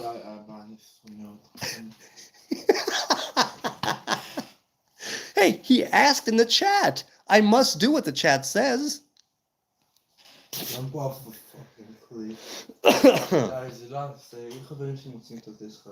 No. Okay. He is smart. Wait. Your kid is smart. Khabib is the GOAT. All right. Rusty is with you, man. Rusty is with you. Na'aham Arap Dayan Hotel, says Alexander. That's gibberish. It's Hebrew letters, but it's gibberish. Sorry. Genesis says, let us make man in our image. That's the Trinity. Angels do not have the power to create. Yes, that's right. Na'aseh Adam b'tzalmenu kidmutenu. It's in plural. It also says Elohim, which is the plural of Eloha. So already from the beginning there is a multiplicity. The Torah famously also begins with a bet, which is 2. It's the second letter, again signifying the multiplicity. However, it's all revelations. People, the rule, the very basic and simple rule, which I've stated many times, is this. And this applies to me, but not to everyone else, but this is my thesis here that I go by, according to the teachings that I've been taught. If I can conceptualize it in any way, receive it in any way, see it or hear it or smell it or touch it or do anything with it, conceptualize it somehow with one of my senses, metaphysical and spiritual alike, it still is just a revelation. It's not God. If I can think about it, conceptualize it, speak of it, point to it, call it a name, it is not God. It is all revelations of God. Okay, it's all revelations of God, and I don't know God. I don't know the first thing about God, but I do know a lot about how God is clothed in creation, through everything. That's what we are here to do. That's what the Torah and the commandments are about, right? To make those connections between the revelations. Laila Tov, God bless, sweet dreams. So, as for the Trinity, if you say it's a Trinity, by all means, I say that it's the tree of life, the 10 Sfirot, right? Elohim being one of those names that exist in the 10 Sfirot. And the 10 Sfirot is like clothing. It's not the actual person. So if you see a person walking around, you will point and you say, there's a person. But you're pointing to their clothes and to them at the same time, right? If someone says, no, that's just a person in clothes, you'll say, what do you mean? I'm pointing towards the person. The fact that he's wearing clothes is okay, so he's wearing clothing. I'm pointing to him. In the very same way, when we call the divine a certain name, and when we start to make connections between different divine revelations, we are making a connection of sorts with the Most High God, but that does not mean that we know the consciousness of that individual on the street, and that doesn't mean that we truly know that godly thing that is God without all of the garments and all of the ways in which he reveals himself, or herself, or itself. Okay. Are you Alpha Jew? What does it mean to be Alpha Jew? Unbothered? I have no idea. I really don't know. Do you believe in a physical resurrection? Yes, I believe that there will be a physical, spiritual resurrection once we partake of the fruit of the tree of life. We haven't done so yet. Also, we know that there has been physical resurrections in the Hebrew Bible, Eliyahu, Elisha. So yes, I do believe that such a thing is. Vitriol says, Hebrew Nazarite, how can you be a Nazarite if to be one you need to meet one and say like him for a number? That's not the case at all. That is not necessary. First of all, I've met other Nazarites. Second of all, you don't need to meet another Nazarite. The Mishnah in Masechet Nazir says, if a Nazarite passes by and a person says, I will be like him, it means that he is de facto a Nazarite from that moment on, for at least 30 days. That's what the halacha is trying to say there. It's very easy to become a Nazarite, and that's what the Mishnah is illustrating there. Even by a person just passing by, and one saying, oh, I'll be like him. So, no, your parents are supposed to make you one. I'm really interested, never seen one. Well, nice to meet you, man. I've met several in my life. That we are few and far between, but we do exist. To become a Nazarite, all you need to do, you could be the only person left on the entire earth, and you can take a Nazarite's vow by saying, I am now a Nazarite. I vow to be a Nazarite. As for a set period of time, that only exists with a temple, so if you do it for a set period of time nowadays, you fulfill your days, but you're still under the vow until you actually bring the offerings, cut the hair, drink the wine, and go through the whole ritual. And that you need a temple for. But you can be a Nazarite at any given moment, at any given time. Any man or woman of the Hebrew tribes can become a Nazarite. The thing is that you need intent. You need intent, and you need to put it on your lips, and you need to mean it with your heart. So yeah.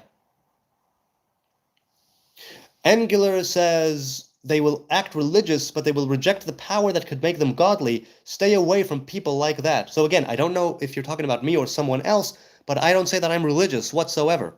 Right? I took a step back from orthodoxy. I took a step back from strict rabbinic law, from strict halacha, which is why I don't call myself religious. I call myself a normal, simple, dumbass Hebrew man in the Middle East. That's all I am, no more, no less. And I've taken a Nazarite's vow, so I guess that name is kind of goes with me as well.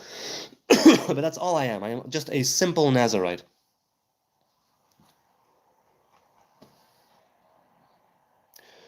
Sheyibane bet hamikdash b'mehera b'yamenu, says Alexander. Indeed, indeed, may it be a vegan third temple. That's what I would want, a vegan third temple. We are the temple of Jesus Christ, says Iron PR. Yes, Christians are indeed the temple of Jesus. That's what they say all the time, so go for it. Look, people, I say this all the time. It could very well be that if I were a Christian, if I were a follower of Jesus, who discovered this amazing thing, this immense Savior, the one who washed me clean of all my sins, that I would want to spread the good news too. Have you heard the good news? Have you heard the news? Here he is, accept him, take him into your heart, and you will be saved, and eternal life, and knowing the Father through the Son, and all that jazz. I understand the Christians who take that route. I understand why Christians proselytize.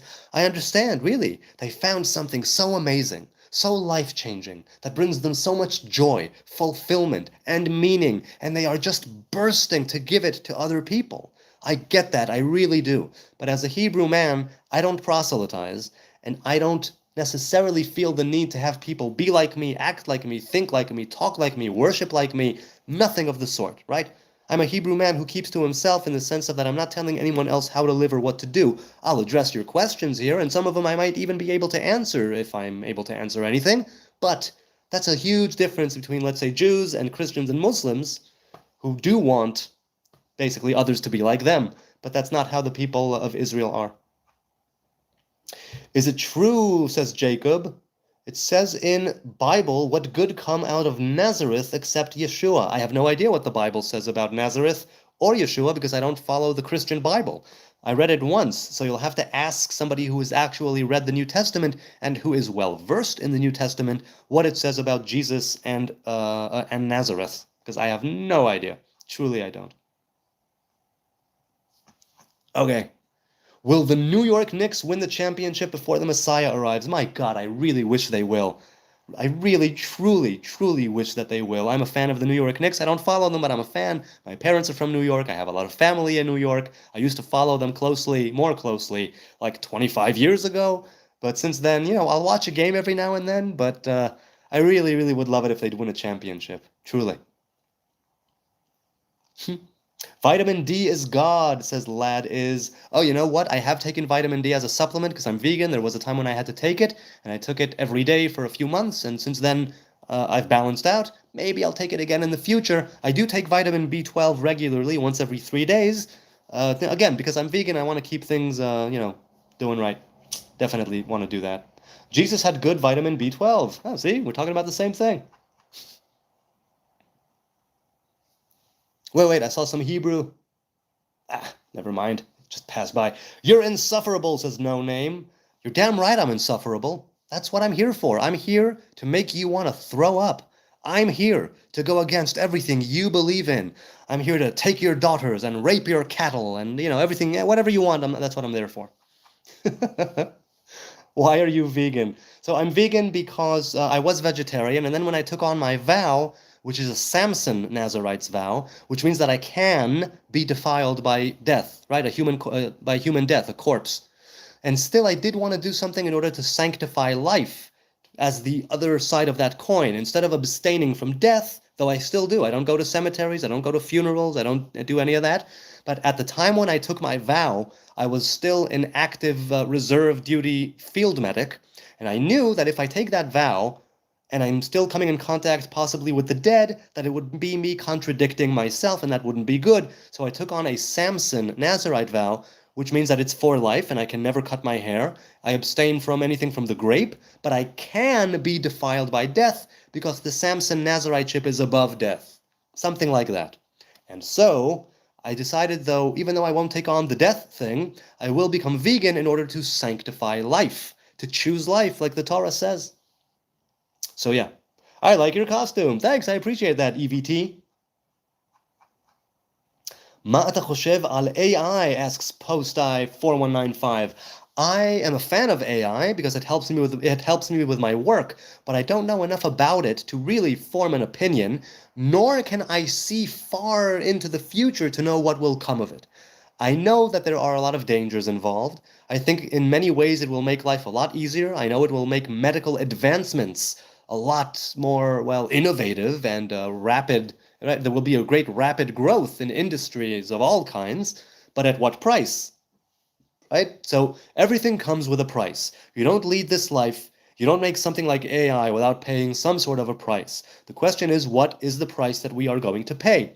Furthermore, everything to do with technology and with advancement and with all that, I have one simple answer. It's not even an answer, it's sort of like a supplement to all that. It's like, yes, all of that and Shabbat. Shabbat, the place where we detox, the place where we unplug, the place where we devote it to family and Torah and study and prayer and songs and relaxing and chilling and loving. Shabbat. Shabbat can counter all of the negativity. Pistol says, McSquish, hey McSquish, I think I've seen you here before. Hello to you, fellow human, as well. Hebrew Nazarite, says Vitriol, well, you are the first Nazarite I see online. Kol hakavod, wow, a life vow. So there can be no Nazarite outside of Aret. So no, there can be, but if you read, let's say, the Rambam, you know what, I'll give you the classic example. Heleni Hamalka, Heleni the queen, I think she was the mother of Agrippas or Hordus or one of those, someone from the Hashmonite, right? The Queen Helene of the Second Temple era, at the time of the Hashmonai dynasty, she took a Nazarite's vow when her son went to war for 7 years.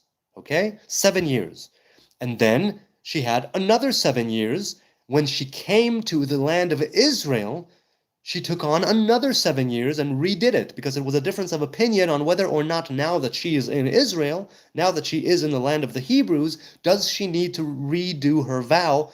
And she did. So I think she took on altogether 21 years of this vow, right? So 7 and then 7 and then 7 in the land of Israel. So I'm pretty sure that most halachic rulers would say you do need to be in Israel to take the vow. However, once you do take the vow, or look, I'm not a halachic ruler, so it really depends on who you go by. If you want to go by halacha, go with whatever ruler posek you go by. So yes. I know of Nazarites in other countries as well, right? There's famously on YouTube the New York Nazarite Aleph Alif. Here, if you want, I'll put his... Oh, whoops, sorry. I messed that up. Aleph Hang on. Aleph. There. The New York Nazarite. There's Ari Lesser, who's also a Nazarite. Where is he? In Minnesota or somewhere in the States? There are different Nazarites in different places. Not all of them are here. Not all of them are here. Milk says, hey man, I just want to let you know that Jesus Christ died for all your sins, so we could be here today and he loves you. Thanks, Milk, I appreciate that. I don't believe in that at all, but thank you for saying it. That's pretty cool. Have you ever sacrificed a chicken or other animal for the atonement of sin? No, I believe in meditation and prayer and righting the wrongs within yourself towards others and towards yourself. That is atonement of sin. Sacrificing animals will not do that, not for me anyway, so no. I have never sacrificed eternity, a chicken or any other animal, certainly not as a vegan or a vegetarian that I was before. Aleph Bet Gimel Dalet Hey Vav Zayin says, be kind. Yes, indeed. I believe in cannabis, though. Well, cannabis is great. I don't partake of it anymore, but I think it's great. It has medicinal properties. It has, a lot of good attributes to do with the industry and whatnot. And yeah, it's good as a recreational drug if you know how to take it in measure. Some people get too far and they become actual potheads whose lives revolve around cannabis.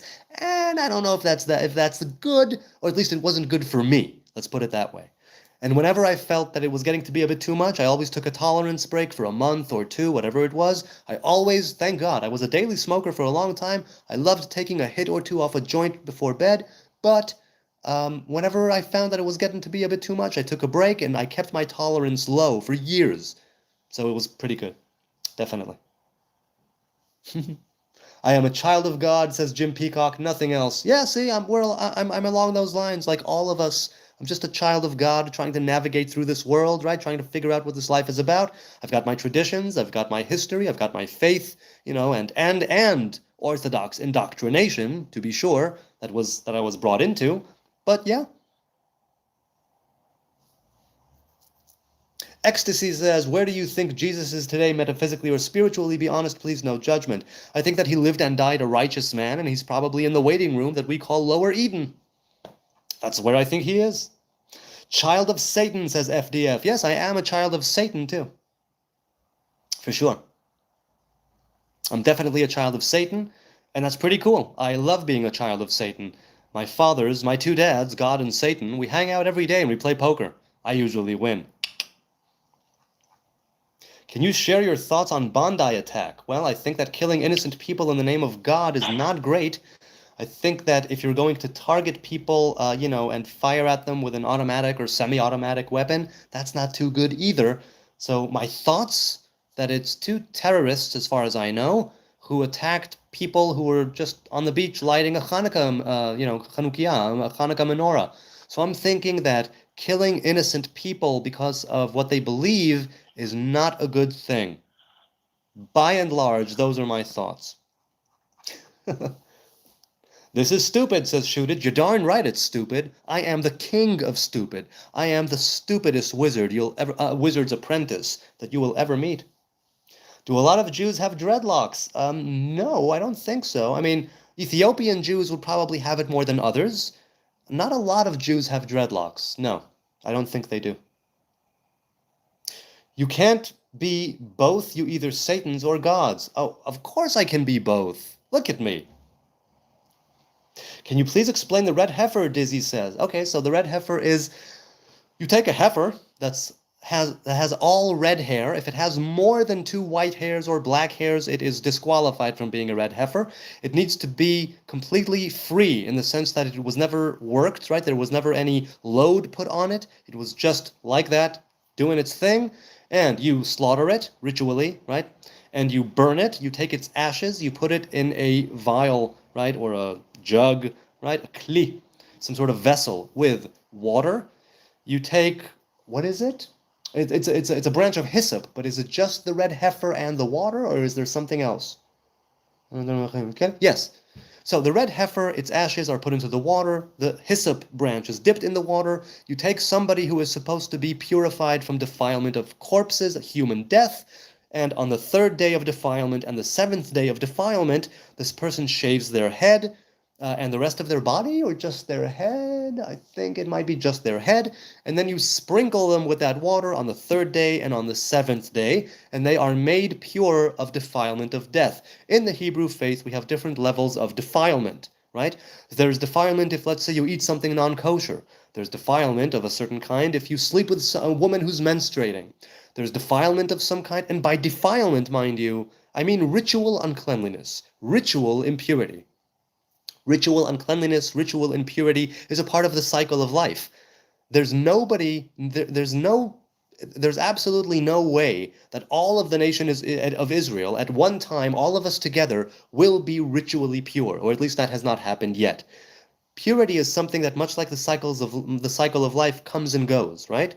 You even have a certain amount of ritual impurity when you go to sleep, because that sleep, they say, is 1/60th of death. The point I'm trying to make here is that there are levels. The highest level of ritual impurity is death of human body, is being next to a human body.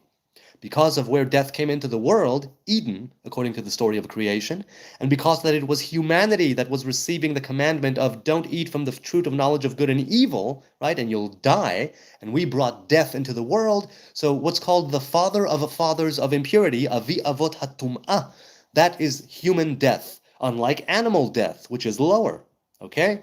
So, to rid yourself of ritual impurity by defilement of a corpse, of a human body, part of the ritual that you undergo is with the ashes of a burnt red heifer in the water, branch of hyssop, on the third and the seventh day, and then on the seventh day you are ritually clean once again and can engage in all of the things that you couldn't before. And once again, there are different levels. At some point you might be ritually pure for certain things, but not other things. The classic example in the Torah is the Passover lamb. The Passover lamb, right? They were going to have the Passover lamb, but there were people who were defiled by death. Somebody died. They were in the vicinity of somebody who died, and they told Moses, we are currently defiled by corpses. We can't partake of the Passover lamb with the rest of Israel, but we really truly want to. What are we supposed to do? He consults with the Most High God, he picks up the phone, and God says, oh, that's not a problem, they should do it a month later, what's known as Pesach Sheni, second Passover, 1 month exactly after the original Passover. Some of the laws are a little different, but it's still the idea of the lamb and the matzah and the bitter herbs. So yes. So explain the red heifer, I can't, but I have addressed it to the best of my ability. So, a lot of Jews, some religious Jews, more prominent among them, the Temple Institute, are trying to make a red heifer happen, be it through genetic engineering or be it naturally, like scouring the earth, looking for this perfect red-haired heifer in order for us to be ritually clean once again.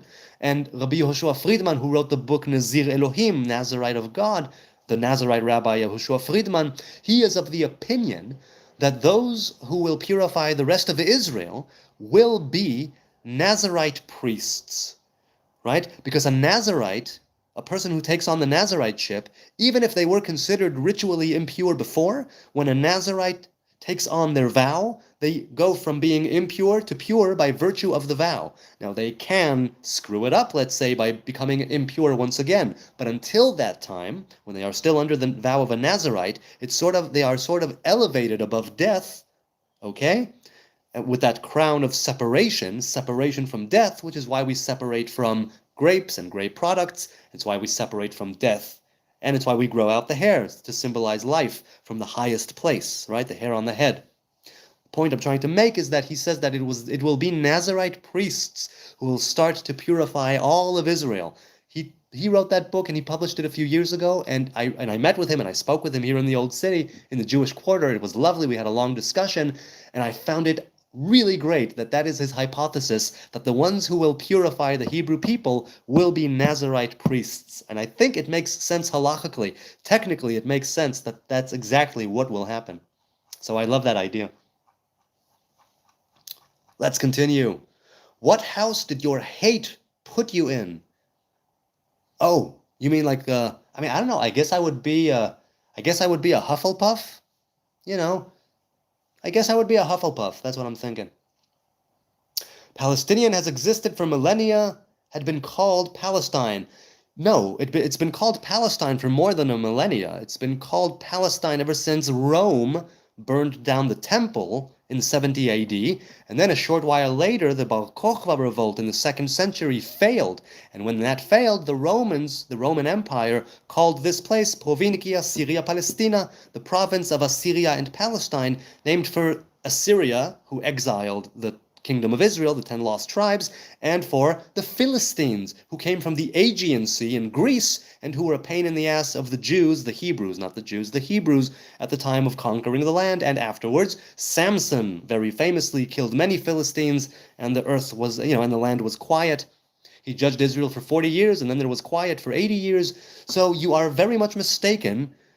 Palestine has existed not for a millennia, but for more than a millennia. However, there is no such a thing as a Palestinian people. If that were true, the Jews would not have had a Palestinian passport when it was the British Mandate of Palestine. But they did, because Palestine was just the name given to the region by Rome, and it was given that name by Rome in order to make the Jews forget about Judea.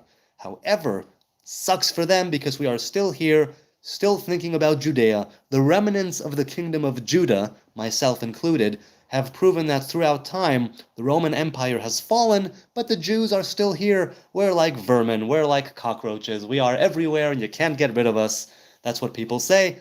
And it might be a nasty analogy, but we are still here. So there you go. The red heifer is in Missouri. Okay, could very well be.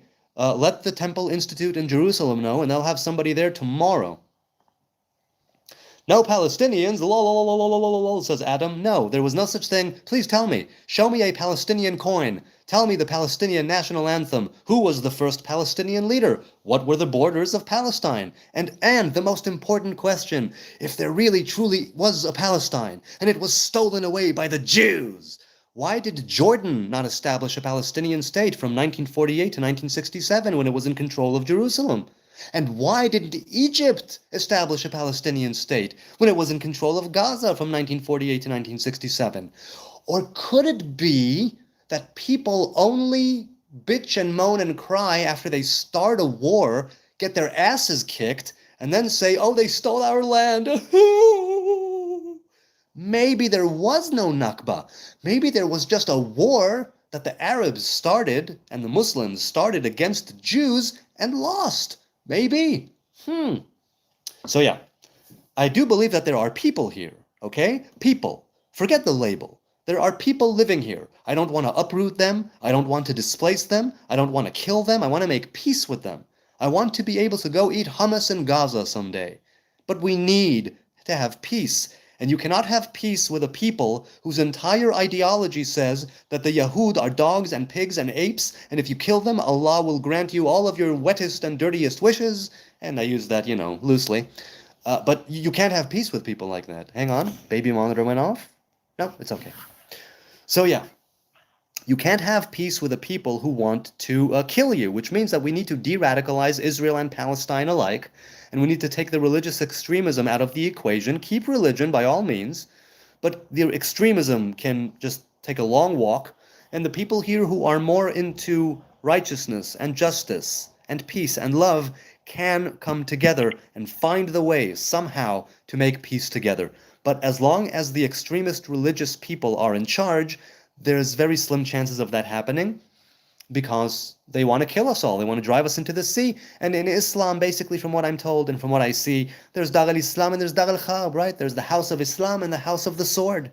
That's it. There's either war or Islam. And as long as it's not Islam, it's war. That's jihad. It's a holy war against the non-believers. And I'm a non-believer. I don't believe that Muhammad was the final revelation. I don't believe that the Quran was the final book and all that. Maybe if I get into it from an objective point of view, I'll be able to say, hey, there's a lot of wisdom there, and maybe I will become Muslim. I don't know what the future holds. However, it doesn't look like it's going to happen anytime soon. Furthermore, you can't deny and you can't rewrite history, and you can't say that there hasn't always been a Jewish presence here.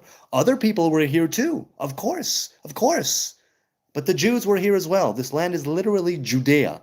And just because the Romans called it Palestine doesn't mean that you get to say that there was any such thing as a Palestinian people. Until the 1960s, there was no such thing. Nothing at all. What we had was the British Mandate of Palestine, which is what, again, Rome. So, yeah. Okay. Let's see. Don't give a fuck how you cut it. That's the fact of the day, says XTC. Oh, I'm sorry, I don't know what you said before. I'll try and find it. That's a fact. Once again, I don't know what you're saying. Let's see if I can find it here. I corrected them. Someone else mentioned Jesus was born. I don't know. I don't know if you're referring to what I said or what. I don't know. Palestinian wicker baskets filled with fish and loaves of bread, says Mysterious Numinous. Okay. All right. Why do you have dreads? DYNA asks. Because I'm a Nazarite. A Nazarite grows his or her hair wildly, and this is just natural Nazarite dreads. Natural, organic, freeform, neglect, whatever you want to call it. Dreads. I do wash my hair, and I try to keep it clean. I shampoo it fairly regularly. I condition once every month or 2 months, because that's, just on the lengths of the hair to keep them a little bit better. But I keep it clean and healthy, and that's it. But that's why. That's why I have dreads. I agree with most of what you say, but can you please provide the justification first for the Nakba? Says Krization. The justification is that the UN had a partition plan. We agreed, the Arab states around us did not. So the Arab states around us started a war. We declared independence. Okay? And the Arab states around us, seven armies, if I'm not mistaken, 6 or 7 armies, invaded Israel that very day. And then they lost the war. Okay? And here's what happened. They told the Arab and Muslim population, leave your homes, you'll be back there in 5 days.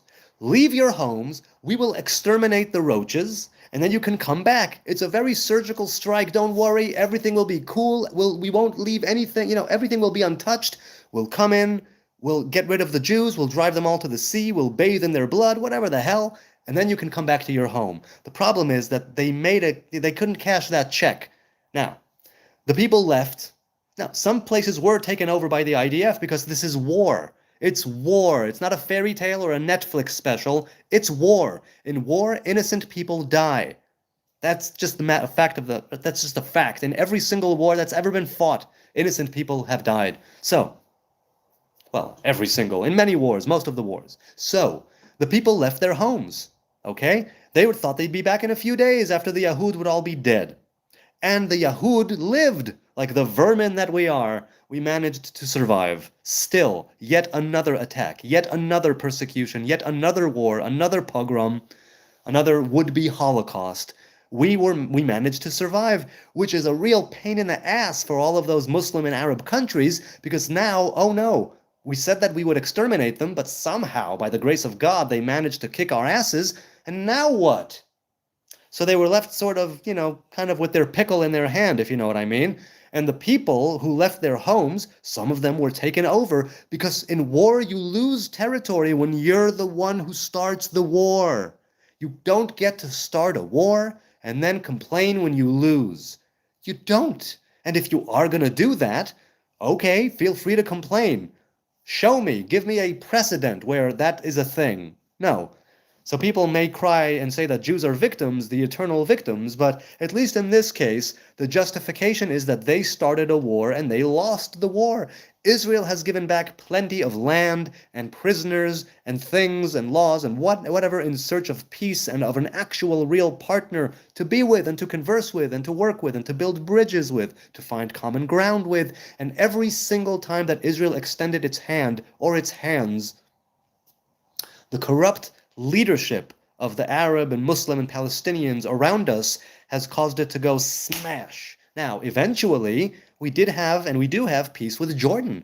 We do have peace with Egypt. We have peace with the ones in the Abraham Accords. And hopefully, God willing, we will have peace with Syria and with Lebanon and with Yemen and Iran and all the other countries that want us dead. But you got to get rid of that extreme religious ideology that says that Allah would be very pleased if the Jews would be gone from the face of the earth. And, too many of the Palestinian leadership, be they the Hamas terrorists or the Palestinian Authority terrorists or the other terrorist groups, who say that the best thing in the world is if you kill yourself, You kill yourself and take as many Jews as you can with you, and if they're Israelis, even better, and we will reward your families. They give out stipends to families of terrorists who killed Jews. They do this, they glorify death. These are disgusting death cults. They don't value life. They barely value their own lives, let alone the lives of the people who are under them, the general population. They take all the billions of dollars in aid money, and they build terrorist tunnels, not for their population, no bomb shelters, fuck that. No, let's more weapons, more munitions, more that's simply a fact. So yeah. Oh, by the way, if you think that I'm bullshitting, please look at the history objectively, as much as you can. If you say that it's all hasbara propaganda, by all means, you can say that. It's free, you can say whatever you want, belt it out, sing it from the mountaintops. History is against you. The statistics are against you. The numbers are against you. Literally, look it up. And if you're going to say that Israel is a terrorist state and that's the only reason why it's being attacked, what about all of the pogroms and the terrorist attacks before 1948? And if you're saying that Jews stole the land, what about all the land that was purchased legally from Arabs and Muslims here before 1948, to which the receipts still exist? What about all that? And if you say that we stole land, you started the war, you lost the war, and then you're crying stolen land. How very convenient. I have a feeling, just a stupid feeling, that if the Islam and Arab nations around us would have won the war, it could be that they wouldn't give a rat's ass over anything whatsoever, and they would go back to doing what they usually do, which is fight amongst themselves. But nobody cares when it's Arabs killing Arabs, Muslims killing Muslims. The world doesn't care about that. There have been so many more dead in the Syrian war and in the Yemen war and in Iran and other places where it's Muslims or Arabs fighting each other, but that doesn't make the headlines. Nobody gives two craps about that. But as soon as it's the young Israeli state, as soon as it's the Jews, as soon as it's those Hebes, then it's national news. Oh, then it's international news. Then it's parades against, and demonstrations and whatnot. And it's just really, really pathetic to see how people have this double standard where they go, oh, I don't give a crap what happens over there. Oh, Jews are involved? Oh! Yeah. Let's see.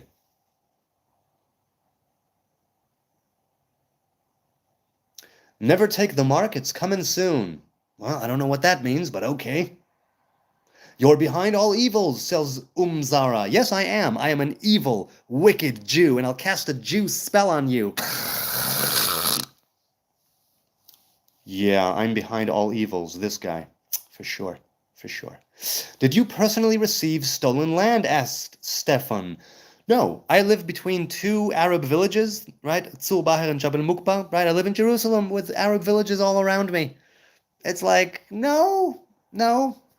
But I'll tell you, once again, it comes back to land that was legally purchased and land that was taken in war. Okay? These are two things that are allowed internationally. If you're the perpetrator, for sure, of the war, you're not allowed to bitch and cry and moan when you lose. That's it. R.I.P. George Carlin, says XTC. I loved George Carlin. He was a good guy. He didn't like Israelis, I think, too much, but he was a good guy. I loved his comedy more often than not. Other people, nation, governments need to stop to interfere in Israel's decision-making. Well, listen, I understand that people see Israel as a real evil in the world. I understand that people see Israel as this toxic, poisonous, noxious thing that needs to be gotten rid of, that we are a scourge on the planet, we are a shit stain on humanity. I understand that many people think that. So of course they're going to interfere. Of course. But I'm still saying maybe have some, maybe have some perspective. Maybe less with the double standards. Oh, wait, do I have to go? Just a cough? I might have to go, but okay, maybe I won't. We'll see. You know what? I've been on for just over 2 hours, so I'm going to say that I appreciate your time, your kind attention, the likes, the subs, the views, the haters, the lovers, the chats, the comments, whatever the hell it is, I love it. I thank you for being here with me this lovely Saturday night.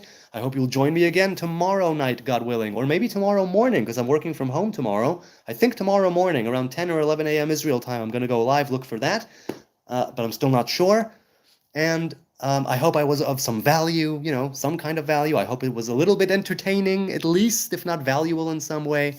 I deeply appreciate you taking the time, out of your life, out of your busy weekend, seriously, to come and do this with me. I don't take it for granted that you're here, taking the time to listen to my rants and raves and rambles and blah, blah, blahs with my sorcerer's hat. So I thank you. I deeply, deeply do. And I hope I'll see you again tomorrow. Be blessed. Be a blessing to others. I hope to answer more chats and more questions in tomorrow's Q&A. Until then, Laila Tov, good night from Zion. Be good now.